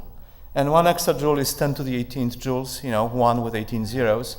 And it's basically the amount of energy which, when digested or ingested by 300 million people, will feed them for 1 year. Okay? So it's enough energy to feed the entire population of the United States for 1 year. Currently, we are using 105 times more energy than we need to live, and in fact, and become fatter. If you do a metabolic calculation, if we were to metabolize the energy we actually use, each and every one of us would be a 15-meter tall sperm whale weighing over 40 tons. So look at yourself and imagine yourself being as tall as this building. This is how we are seen by the Earth when we walk through it. So I want you to remember this, that 1 statistical American is equal to 1 sperm whale, and there's only a little bit over 1 million of sperm whales and 300 million Americans. So my talk will go as follows. I will actually do a little bit of an analysis of this 1.3 billion ton report. I will tell you about the Greenland area in the US, solar energy sequestration as biomass from agricultural pastures, forests, and lumber plantations. Then I'll spend a little few minutes talking about the energy efficiencies of large-scale industrial biomass systems. I'll tell you a little bit about corn grain and stover, Brazilian sugarcane, and I'm going to run out of time, and so you're going to shut me up. So I will recall for you that there is this claim that without much ado and reshuffling of our agriculture and lifestyle, we can produce 1.3 billion dry tons of biomass, and out of this, other enthusiasts conclude immediately that we can produce 130 billion gallons of ethanol per year. And then, of course, the DOE Secretary, Mr. Bodman, is a little bit more cautious and says about 30% of transportation fuels. So let's have a look at this. Do these claims make sense? So 130 billion gallons of ethanol, I'm going to use high heating values, I've been using them. It's about 11 exajoules per year. 1.3 billion tons of dry mass is about 22 exajoules per year. You divide the two, you get 52% conversion efficiency, which is twice as much as current corn ethanol, and it's achieved basically by Fischer-Tropsch right now. I would like to point out to you that the current crop production is from best agricultural land and in the US, and this efficiency can only go down, not up, when we start including new land. And putting squares in the middle of the United States on the desert will not help agriculture. There is not enough clean water. We have not talked at this conference about the water issue, which will become probably the most important issue very soon for this nation. And of course, I also would hasten to say that industrial cellulosic ethanol technology does not exist, and the biomass gasification is in an early pilot stage. So let's look at the US consumption. I just wanted to first give it to you in billions of gallons. So there is your 300 billion gallons of crude oil, 140 billion gallons of gasoline in 2005 roughly, about 63 billion gallons of distillate oil, 50 of which or so are diesel fuel. Then you have about 14 billion gallons of jet fuel, a little bit of residual fuel oil for bunker fuel for the ships, and there's your ethanol, which essentially satisfies 1% of US transportation fuels as opposed to just gasoline. And if you look at how this use of transportation fuels has increased over the last 55 years or so, well, for gasoline, it went up from 5 to 15 exajoules. On top of it, you have distillate oil, and on top of it, you have jet fuel. So we end up now having about 33, 34 exajoules that we burn every year. On the right-hand side, I showed you, for comparison, the total production of oil and gas from the two largest oil fields in the world, Ghawar and Burgan in Saudi Arabia. In the middle, you see the DOE claim of 130 billion gallons of ethanol as energy, And at the bottom here is the Alaska crude oil output in 2005. And if you can see, I don't know if that you can, this is the actual ethanol output on this energy plot. So biomass facts. The green area in the US is actually quite well known, and I'm taking into account US, Alaska, and Hawaii. And there is, about 165 million hectares of cropland, 130 or so is the actual active cropland. Then there is some of it pastured, idle, and filled with failed crops. There is another 160 million hectares of pasture land, and if you convert them into acres, it's about 830 million acres. There is groups of trees interdispersed, that's woodland, a measly 30 or so million hectares. And then there's 300 million hectares of forest and timber, that's 764 million acres. Much of it is actually committed for lumber production. If you look at the agricultural crop areas, they are, in fact, in 2005, they were totally dominated by soybean and corn. They're about equal, 30 million hectares each. That's the area of Arizona each. Hay followed, then wheat, cotton, and there is a whole bunch of smaller crops. And altogether, what I accounted for here are the major crops, about 300 million acres. Then I want to convert what I just showed you into biomass energy, or biomass tonnage and then energy. And then one needs several assumptions to do that. And so you need to know, how much biomass do you have per kilogram of harvested seeds, and then how much kilogram of roots, how many kilograms of roots do you have per kilogram of biomass above ground. And these numbers are highly uncertain, and actually people play games with these numbers already at this stage. Then you, of course, need to know moisture contents of crops, above ground biomass and roots. That's also highly variable and uncertain. And then you need to know the high heating value of all these plant parts, and that's also highly uncertain. But one can make reasonable assumptions, and one can actually do some calculations.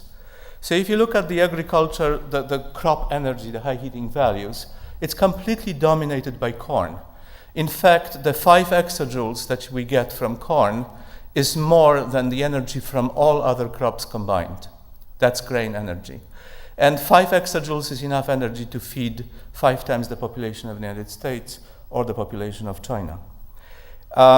So 9 exajoules in crop grains. If you look at the above ground biomass, this in fact may be quite an optimistic calculation, but let's give it 6 exajoules, corn followed by soybean and wheat. Then you have another 3 exajoules in root systems. If you then you divide all of this energy by the number of seconds in 1 year and the area, you will get then mass weighted average sequestration efficiency of all of these crops, and it happens to be about 0.4 watt per square meter. Okay? Now, you and I are 100 watt machines continuously, not that when we're asleep it's less, so please wake up. And we use every day 11,250 watts of primary energy, and then we import environment from other countries to the tune of at least 800 watts per person, and that perhaps is a low estimate. So let's sum it up and let's look at what's happening here. So our 105 times more energy than we need to live is mostly crude oil, coal, natural gas, nuclear primary energy. Then this slither here is biomass, burning mostly for cogeneration, and hydro. By the way, our wasteful food system uses about 22 exajoules per year for processing, refrigeration, driving, marketing, selling, and what have you. And if you add all the biomass, and I didn't show you how I did the forest and timber, that's also quite complicated. You will have about a third in root systems. There is a lot of energy stored in root systems. Then you have sparse vegetation. In Arizona and Utah, you can't touch it. Then you have sort of the other, the various failed crops and what have you, probably can touch it. But if you look at the rest of it, then you have above ground biomass in all crops. Then you have pasture land, and of course there's a huge amount of energy in forest and timber. If you then look at the DOE report at its stated efficiency of 52%, in order to get this biomass, you would basically have to remove all above ground biomass from all US crops and all US pasture land and rangeland. And if you were to go at it with the current corn ethanol efficiency, you would have to go deeply into the forest and timber plantations. Now, I have to tell you that majority of this biomass is already committed. Lumber serves for paper, for construction, for many other things, as you know. So is with crops, which used to be food. Now it's feed for cattle mostly. So I'm going to give you now how these major agricultural systems capture energy, and I will remind you that we are 100-watt machines continuously. I'll spend some time on the first plot. The rest of them are the same. So first look at the scale. So the scale goes from 0 to 1 watt per square meter. This is how much we can sequester. And these numbers change for hybrids. There will be more in grain, a little bit less in stover, but more or less we will capture 1 watt per square meter as grain and stover. Then as we convert the grain into ethanol, we're going to capture about 0.25 watts per square meter. If we were to convert this corn stover by removing 75% of it from the field, I call it imaginary because no farmer will agree to this, then we will capture another 0.1 watt or so. Now, if we were to run our alcohol through an imaginary 60% efficient fuel cell, I say imaginary because in reality they are about 40% efficient, then we will capture as mechanical work about 0.18 watt or 1.15 watt, and a normal car will capture 0.1 watt, but it costs us to produce corn and then transform it into ethanol about 0.37 watt or so. So continuously we can get about a quarter of watt per square meter as grain ethanol, another 0.1 watt as cellulosic ethanol. If you go to Brazilian sugarcane, you see this axis has now been multiplied by 2. I go to 2 watts. It's a lot more efficient. And it's a very complicated process. Suffices to say that the sugars can be converted into ethanol. I will also have a lot of bagasse with the attached dry leaves, and I will also have some dead leaves which I can collect from the field, especially if I chop it by machine, as was shown in the morning. And so that's a very efficient process. I will get about 0.4 watt per square meter year around. Of course, it doesn't happen really year around, but on average. Then if I do, in terms of mechanical work, it's a different color. 60% fuel cell will capture me 20.25 watts, etc. And I will go down to an American car to some very low value. Again, it costs me a lot to do all of this, in fact, more than corn ethanol. But as it happens, all of this energy can be satisfied by burning this. Okay, so sugarcane is the only sort of energetically self-sufficient crop for a while until we deplete the land or do something else that is not quite right. Indonesian acacias are a good example of the most prolific trees. They have the highest stomatal activity of all trees. So this is as good as it gets. They will capture again about 2 watts as stem and bark. There will be very heavy losses when you chop the branches and slash and burn them. Then you can actually transform this wood into pellets. Then you can load the pellets on a tanker, transport them to New Orleans or to Rotterdam, and then do the Fischer chops or something else. So I show electricity. You could burn those pellets as electricity, and of course electricity is not chemical energy. So if you want to it's in a different color, multiply it by 3 to get the equivalent primary energy to get this electricity. If you do Fischer chops fuel, that's quite reasonable. You're gonna get 0.4 watts or so, and you can get cogeneration electricity as well. And if you do cellulosic ethanol out of these pellets, you're gonna get about 0.3 watts or so. But it costs you, most of it is steam for making pellets, drying up and chopping wood, and then a little bit to run the plantation. So you can see we are of the order of half a watt, no matter what we do in all of these plantations per square meter. So we need lots of them to satisfy needs of a single human being without driving.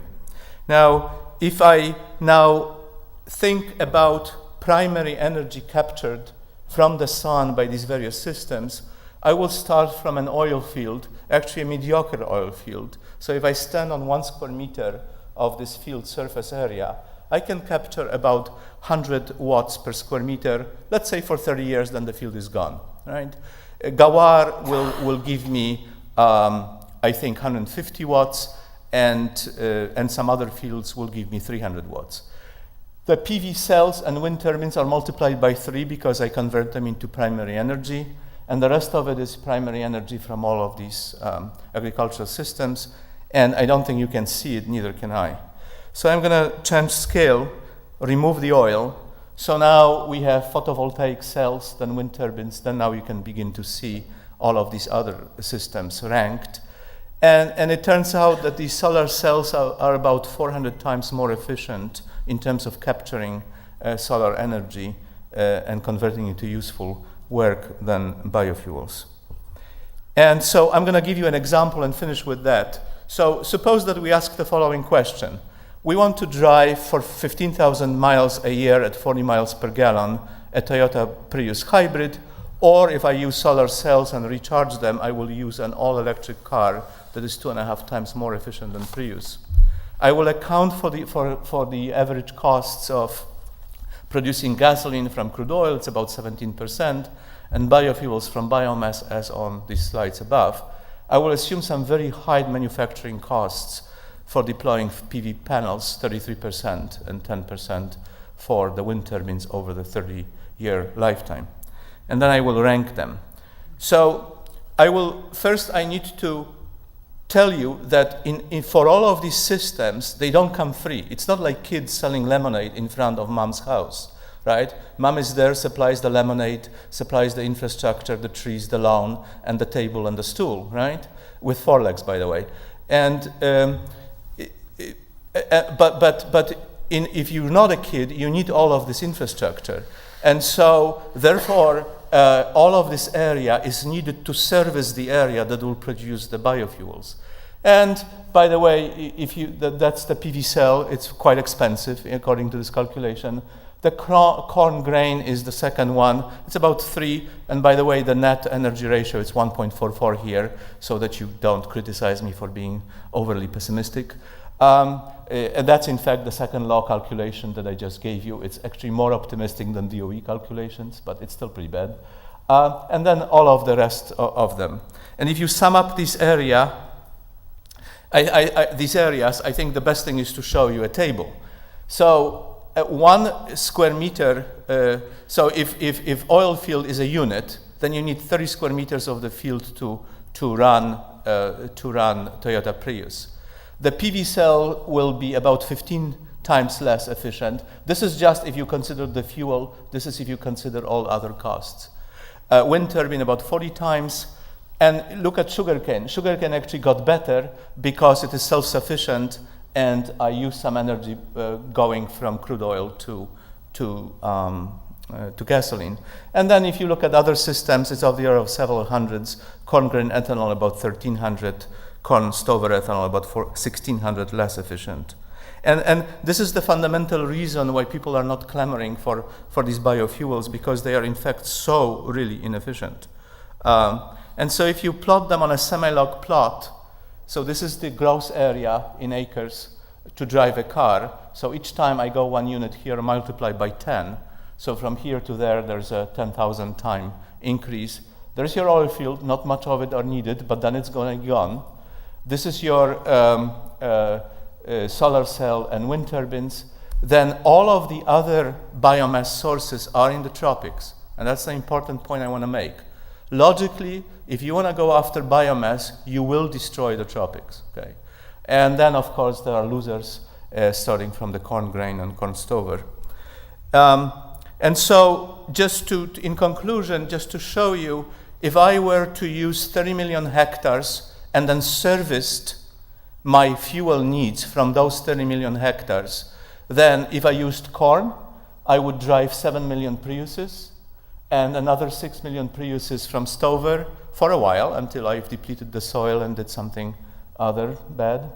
Sugarcane, about 44 million pre-uses, also for a while. Solar cells, 664 million electrical cars. Well, there's your winner in technology. And wind turbines, 254. Of course, that's kind of abstract, but I want to tell you that if you were to pick a winner, I would rather think out of the box and start thinking about electrical cars a lot more than we have thus far. And in my final conclusion, I really, there's so many myths about this biomass that they need to be challenged and confronted every time you see them. And the first one is this perpetuum mobile mania. That is, people assume with impunity that we can take from the earth forever, put nothing back, and we'll be all fine. The other one is hyperyieldemia. That's really a very bad syndrome.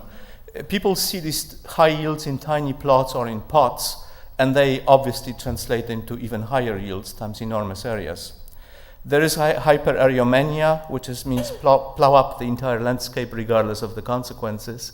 The Leibniz syndrome, that's very common, all gets better and better ad infinitum. There is chrono-overleukemia, that people assume instant technology availability. They don't understand that it takes about 20 years to develop a technology. And the severest one, I think, is technopsychosis, when people see miraculous technologies when none exist. With that, I will thank you. Thank you very much.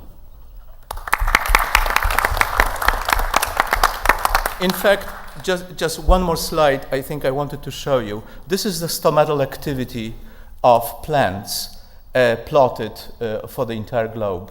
If you want to look, so stomatal activity equals biomass. If you really want to look at the productive areas for biomass production, they obviously are in the tropics. And if you really think that biomass will be the main source of energy for the humanity and we will not change our customs, that's what will die.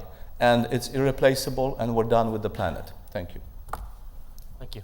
I think what we'll do is go ahead and move on to the last presenter, and then we'll entertain questions. So please refrain. I'd like to introduce Marcelo Diaz de Oliveira from Interdisciplinary Ecology at the University of Florida. The floor is yours. Hi.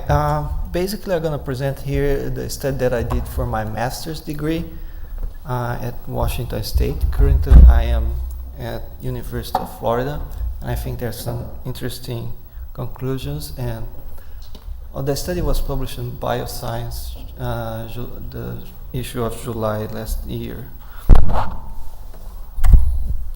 Well, the reasons why I did this study, and I will tell the reasons here because the results are kind of different than what I expected to have. I basically have a lot of interest in the energy issue, especially here in the United States, and I think it's quite challenging and interesting. I took a course in 2002 where my professor showed a negative energy balance for corn ethanol from David Pimentel. And I thought, well, Brazil has been doing this for almost 30 years, so there must be something wrong. And I always like the idea of alternative sources of energy. While I started reading papers and even advertising from the oil companies, the ethanol companies, the aspects that will appear mostly are the reduction in carbon dioxide emissions and the energy efficiency, especially in Brazil. So I went after these two subjects, and I did my energy balance, not because there wasn't enough energy balance there, but I wanted to see what my results would be compared to those. So basically, I talked to farmers, I get data on the literature, I went to distillery companies in Brazil, and I input and my input-output ratio for Brazil, meaning all the energy required for agricultural, industrial activities, and also distribution of ethanol. These were the results that I got: 3.7 for Brazil and 1.1 from United States. The number in parentheses is if I considered cleaning the energy required to clean up the residue from both fuels, from both productions, because each liter of ethanol production will result in 12 liters of residues. The basic reasons for this difference, Brazil, well, as was told before, all the energy for the distillery comes from the burning of the bagasse. That is basically the sugar cane after milled. The yield per hectare of sugar cane is also much bigger than corn, and there's a high amount of energy that's used during the process of conversion of the corn to ethanol. About 54% of the energy is in the process of conversion. CO2 balance. The basic assumption here is that any ethanol burn, any CO2 that's being released from ethanol will not be accounted for because it was previously absorbed by the plants, and it will be released by ethanol and be absorbed again. Here again, Brazil seems a little bit more interesting than the sugarcane ethanol. About 1/3 of the emissions per cubic meter of ethanol produced. Also because of the reasons mentioned before. So how does it translate in terms of US fleet and Brazilian fleet? Well, I chose 2 cars. Here a flex fuel that is not that expensive, so I chose the Ford Tauros. And in Brazil, the most common automobile is the Volkswagen Gol, also the flex fuel. And in both cases, that will mean some reductions in CO2 emissions of about 2.4 megagrams of CO2 per car per year. Wow. But I wanted to compare how this reduction emissions with the environmental impacts of the industry. So we came with the idea of using the ecological footprint, which is basically a accounting tool. It estimates the resource consumption and waste assimilation of a human population or economy sector in terms of land area. One example is how much forest area is required to absorb CO2 that is being released by either ethanol production or the gasoline consumption, or the area that is the watershed area required for to get the water that is being used in the process.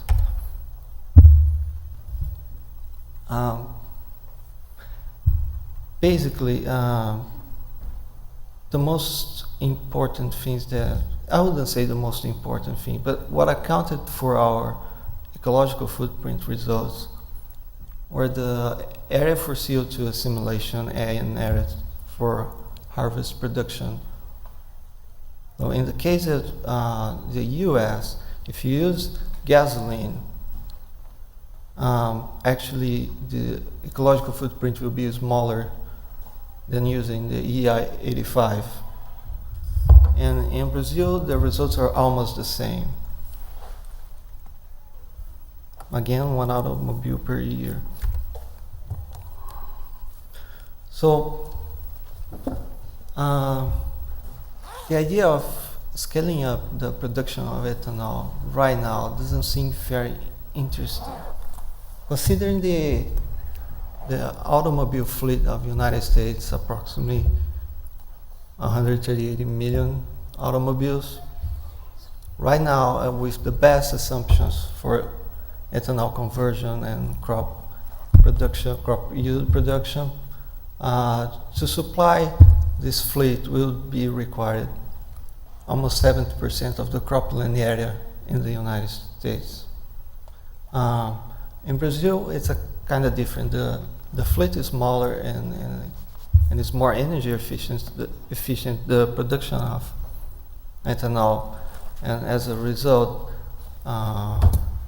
we could put the whole country using ethanol there, occupying just 10% of the cropland area.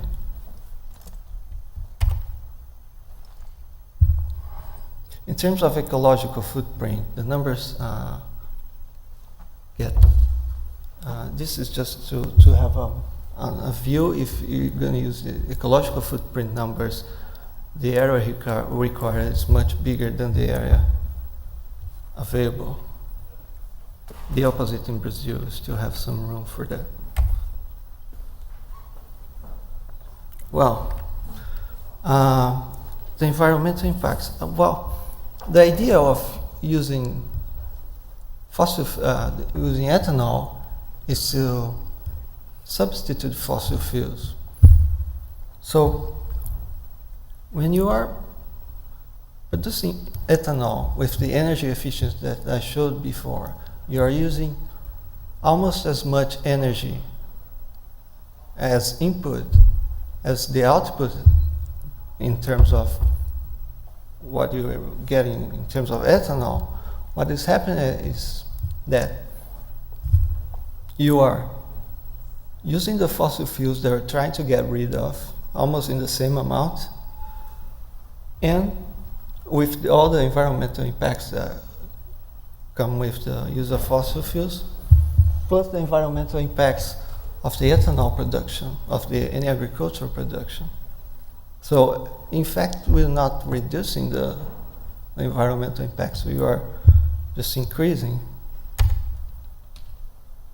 Some of the environmental impacts, soil losses, here are some.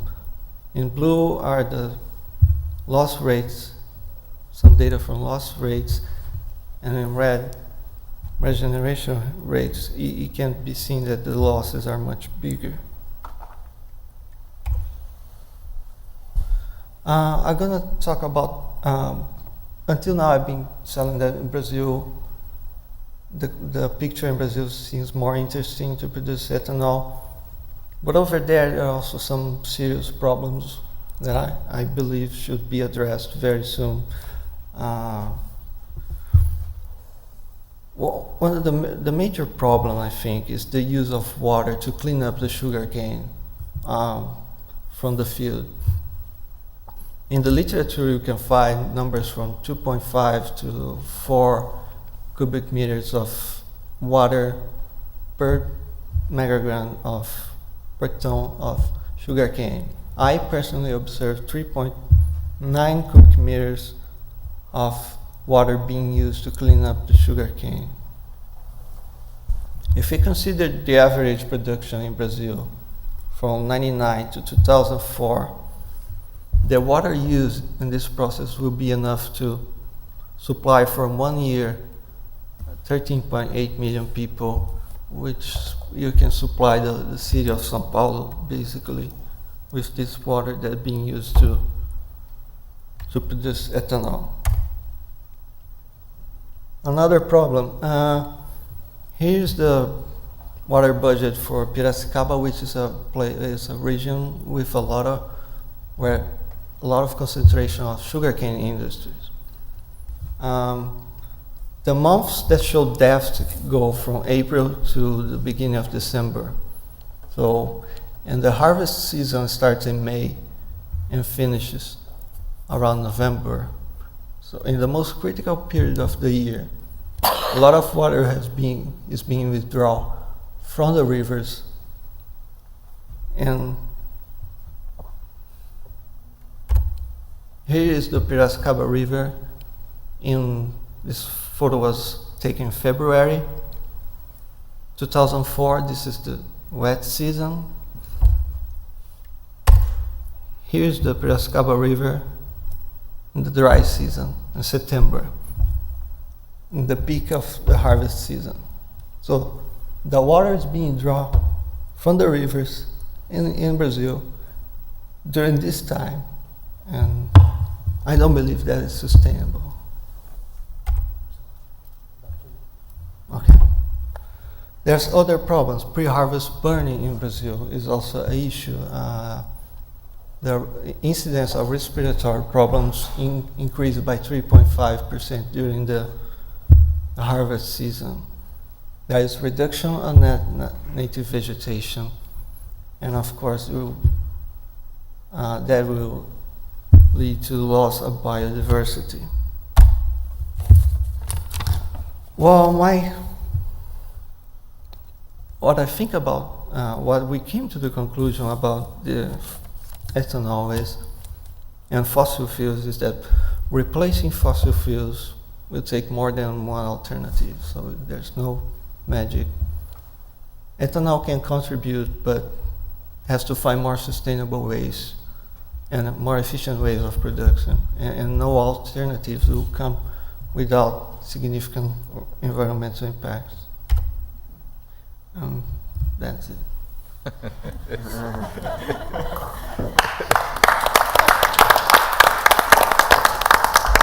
Okay, I guess you can take a seat, but we can take about 5 minutes or so to entertain some questions and then move on to some final remarks from Amy, I believe. So. Tad, I've got to take a strong exception with your description of the average American as a sperm whale. I think the average American is a normal person, but he or she moves around in a car the size of a sperm whale. That's right. That's right. And uses energy otherwise that make her or him a sperm whale as tall as this building. But seriously now, I think that I will agree with some of your conclusions, but not all of them, because I have been crunching some numbers myself. But you can't just look at only one thing, and I believe that if there's anything I took from all the presentations yesterday and today, is that I shouldn't be focusing on, well, what will it take to replace the fossil fuels. We have to look at other considerations as well.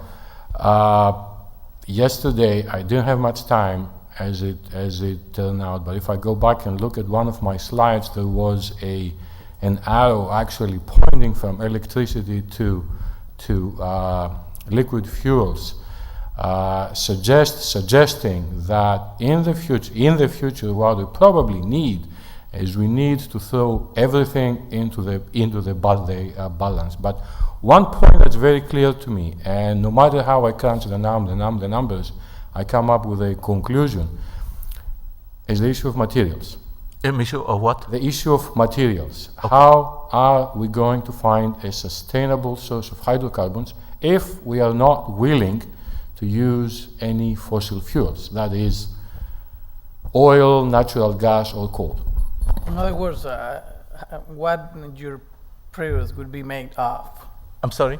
Your Prius? Oh, yeah, okay. Would be made How will of? the Prius be made? No, well, okay. I mean, This metal, was perhaps. Okay. But what will be sitting on? Will be sitting on bare metal, right? Okay, I gave you an example just to show you the scales. My main purpose in 20 minutes was to show you the discrepancy of the respective scales.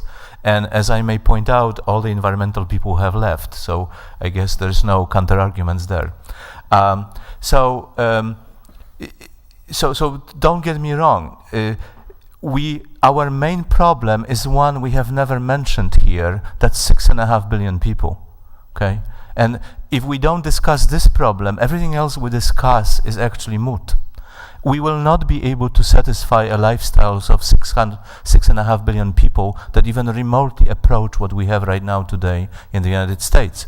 So something else will have to happen. This is something we have not discussed, so I will not bring in the last 2 minutes I'm here.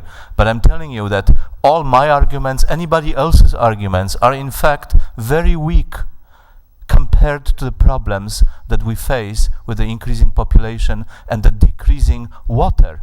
I mean, Marcello just showed you. I have other slides showing you extra CO2 emissions from killing the tropical forest. And basically, we're running out of the Earth. It's not the United States, the entire planet. That's what we're running out of. And so we have to act accordingly and become more human and less sperm whales. And there is no ifs or buts about it. Sorry. And by the way, driving a Toyota Prius is not maybe such a good idea as well. Biking may be better. So. But when you don't give any chance to improvements in technology, for example, you mentioned several times in your talk, we don't have cellulosic ethanol here. We know it, but let me just finish my point. It weakened your point because this country and many other countries around the world have made significant progress and breakthroughs. And if you want, I can take you through a few of them in biotechnology. And the tools that we're using here are the same. So in our areas in biotechnology, you can see fold changes in productivity of things. So when you put the first slide and talk about twofold, there was the energy with respect to the coming of Binod Koshla, and you said cellulosic ethanol is half that. Corn ethanol, and cellulosic ethanol is, you would agree that it's 5 times that value, that is 2, the ratio that you got in there. So, what I'm saying is, I agree with a lot of points, but when you don't give any chance to technology to bring something to the table, and you don't, have an optimistic view with respect to what you can do with technology, I think that creates problem in terms of how people see your argument, how people look at your argument. That's a problem I have, let's say, Okay. people myself. I fully understand your point, and I think that the problem that I am running into is that I'm showing you essentially a negative image, because I never have time to show you sort of, the positive solutions, not in 20 minutes. But the problem is always the same. If you look very narrowly on one aspect of a technology, you perhaps don't see many other aspects. Did you see in the first presentation in the morning that, as it happened, the sorghum growth overlaid exactly the Ogallala aquifer over Colorado, New Mexico, and northern Texas? And do you know that that region of the Ogallala aquifer is being drawn down at the highest rate of all parts? So if we put more sorghum or anything else on that part and irrigate it even harder, we're going to run out of water. There's going to be desert there. So you can think all you want about increasing crop efficiency. If you don't have the soil and the water that you can sustain for more than 1 year, the whole discussion is moot. You can write as many papers as you please. It won't make any difference to the earth. That's what I'm trying to tell you. I agree, but you're taking the same point. Let me just make one point, though. Speaking as a person who spent the last 30 years of their career in the oil industry and knowing that it pre-existed that, for another 100 years. Yes. When they first drilled Spindletop, the recovery rate, I don't know, Doug, if you know, was it 4% or 10%? The industry now gets like a 35% recovery rate when it drills a well. And you mentioned Gawar and some of these fields that are 30 or 40 years old. So 70. Yeah, 70 years old. So the point is that you really can't actually project forward 50 years with current technology, because that's... But I'm not projecting this. All I'm telling you is that when Spindletop was drilled, there was less than 2 billion people on the earth. And in fact, when oil was discovered in the United States in 1859 in Pennsylvania, there was also the high prairie ecosystem, which doesn't exist now. And so what I'm saying is, no matter what we do, it doesn't matter. It doesn't matter what we do. You're not going to increase your overall efficiency from half a watt to 50 watts. Can't happen. I understand that, but what I see happening, and listen, when I give lectures, I end with the same slide you do, which is solar and battery storage, okay? But within that framework, when you think about how much energy is going to be needed, right? We're going to have to wind up using inefficient sources of energy, because we're going to not have enough materials to just use the efficient sources. And so you do get to, I think, what Richard Bain mentioned, which is this, I can only do research on so many things, so which things shall I research, right? So there is this, sort of restriction of capital to do R&D. But I do think, in fairness to Ramon's point, that when you compare an industry that's, 2 minutes old to something 150 minutes old, 150 years old, just in terms of the efficiency of, and I'm not saying that people haven't done ethanol for 100 years, but the point is it's never... No, but I agree with all of this. Tad's point, but it doesn't matter. Yeah, Tad's point, I think, is very well taken, because we are not going to increase the efficiency so much. But what I'm trying to point out is that it is not an issue of energy, it is not an issue of terawatts or quads or exajoules. I mean, we live in a complex world, and the solutions are not going to be one-sided. I mean, I see a lot of value in actually taking the overall view and trying to lower our expectations, because sometimes we just get off a tangent there and think like there is no limit. We are limited, but on the other hand, we have to face the issue of energy plus water resources plus materials plus food, and it is not a one-dimensional problem. I mean, what we should take home, I think, from this is just this point. Right. My opinion. And I agree with you, and I think that biofuels would be an extremely valuable tool to teach us this lesson. If you have penetration of biofuels of 40% and it's in every market, you're gonna run out of your fuels 1 year in a drought or a blight or something, and you're not gonna be able to drive anywhere or drive much less, and that's gonna teach each one of us a lesson that 24/7 economy will not work anymore. So that's good. In fact, from that point of view, biofuels will be immensely useful to change our attitudes about energy. I don't want to argue equilibrium positions with you, but the kinetics of technology are driven by, first of all, market pull and by policy. Well, explain this to a soil in a field or to Amazon jungle that is gone. Explain this, and when you do, let me know. Because that's why I can't argue that with you, but I will take exception to the comment made about the Ogallala aquifer and sorghum. Sorghum was presented as a dry land crop, not as an irrigated crop. Right, but as it happened in overlaid the Ogallala aquifer, that's my point. I don't know why. Maybe it's a pure coincidence, but maybe it isn't. If I could sort of interject here, because I think maybe it's time to move on to conclusions. I can maybe lead into it a little bit, but one of the things that I would take from Tad's presentation and also from some other presentations I saw over the past 2 days is that it's not just a supply side issue that we're dealing with here. The energy problem is multifaceted, and we have to think about demand as well.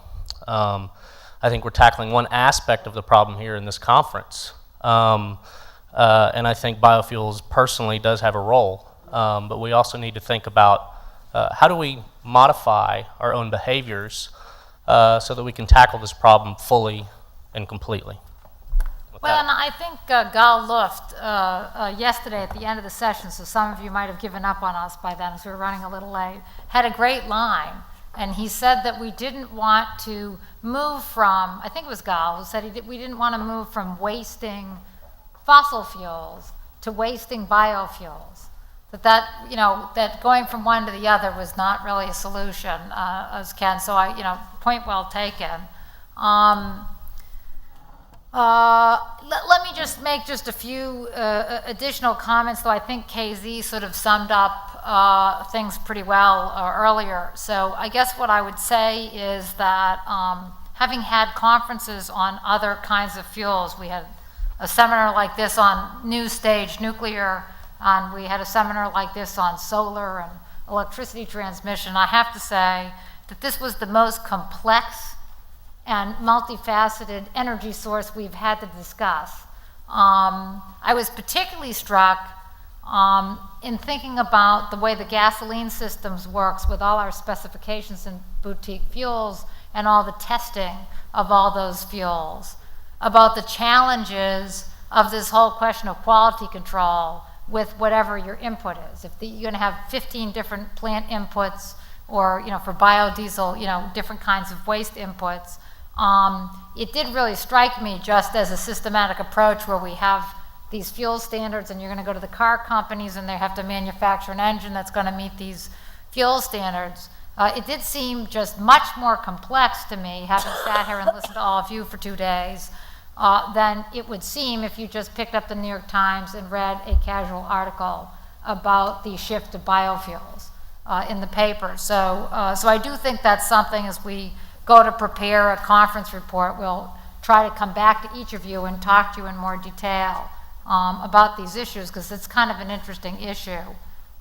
You know, given the fact that specifications matter, and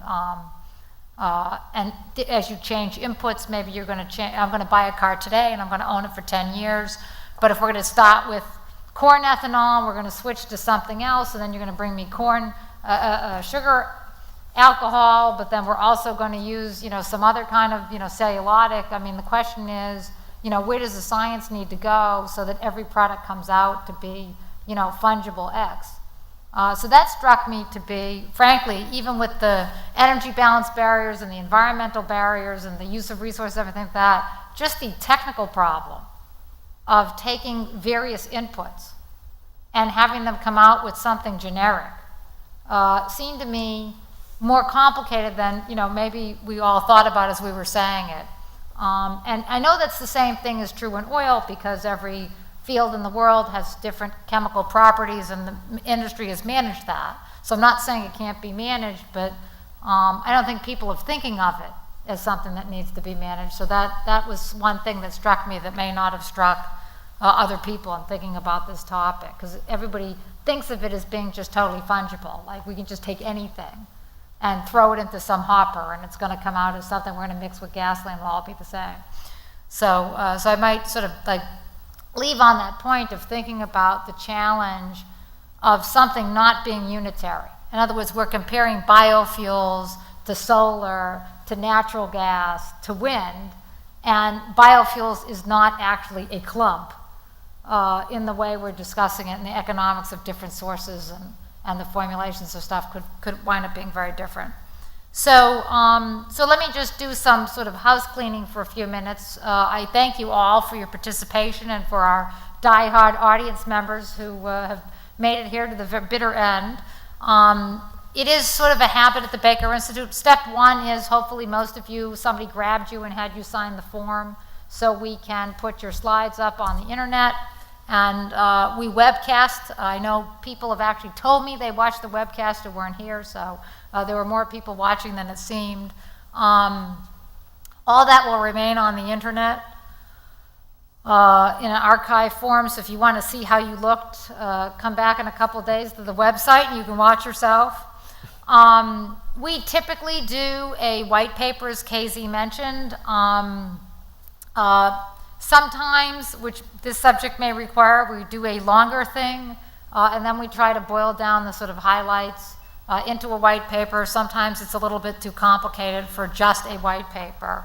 And we will take a stab at making a draft, and then obviously for the science sections, we'll come back to the presenters and make sure we haven't laypersoned your presentation to a form that it becomes incorrect or inaccurate. So we try to be careful with that, so that we're explaining what you said in a way that my mother can follow it, but that it's still accurate to what you were trying to communicate.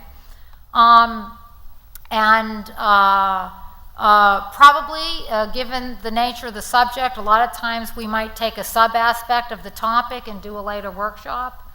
So don't think you're finished with us. We'll probably come back to you and invite you to participate in something else. We need to process everything. There's just so many very rich and interesting presentations. Let me just say, because we've been doing this on different topics for many years, I can say this with all authority. This is the first time I've done this where there wasn't a single boring presentation. Not a one. I mean, everybody was just, it was fascinating. I could tell from the energy level, the audience, everybody was highly engaged. So I thank you all, and we look forward to being in touch in the future, and we look forward to showing you our drafts and so forth as we move for the conference report. Thanks very much.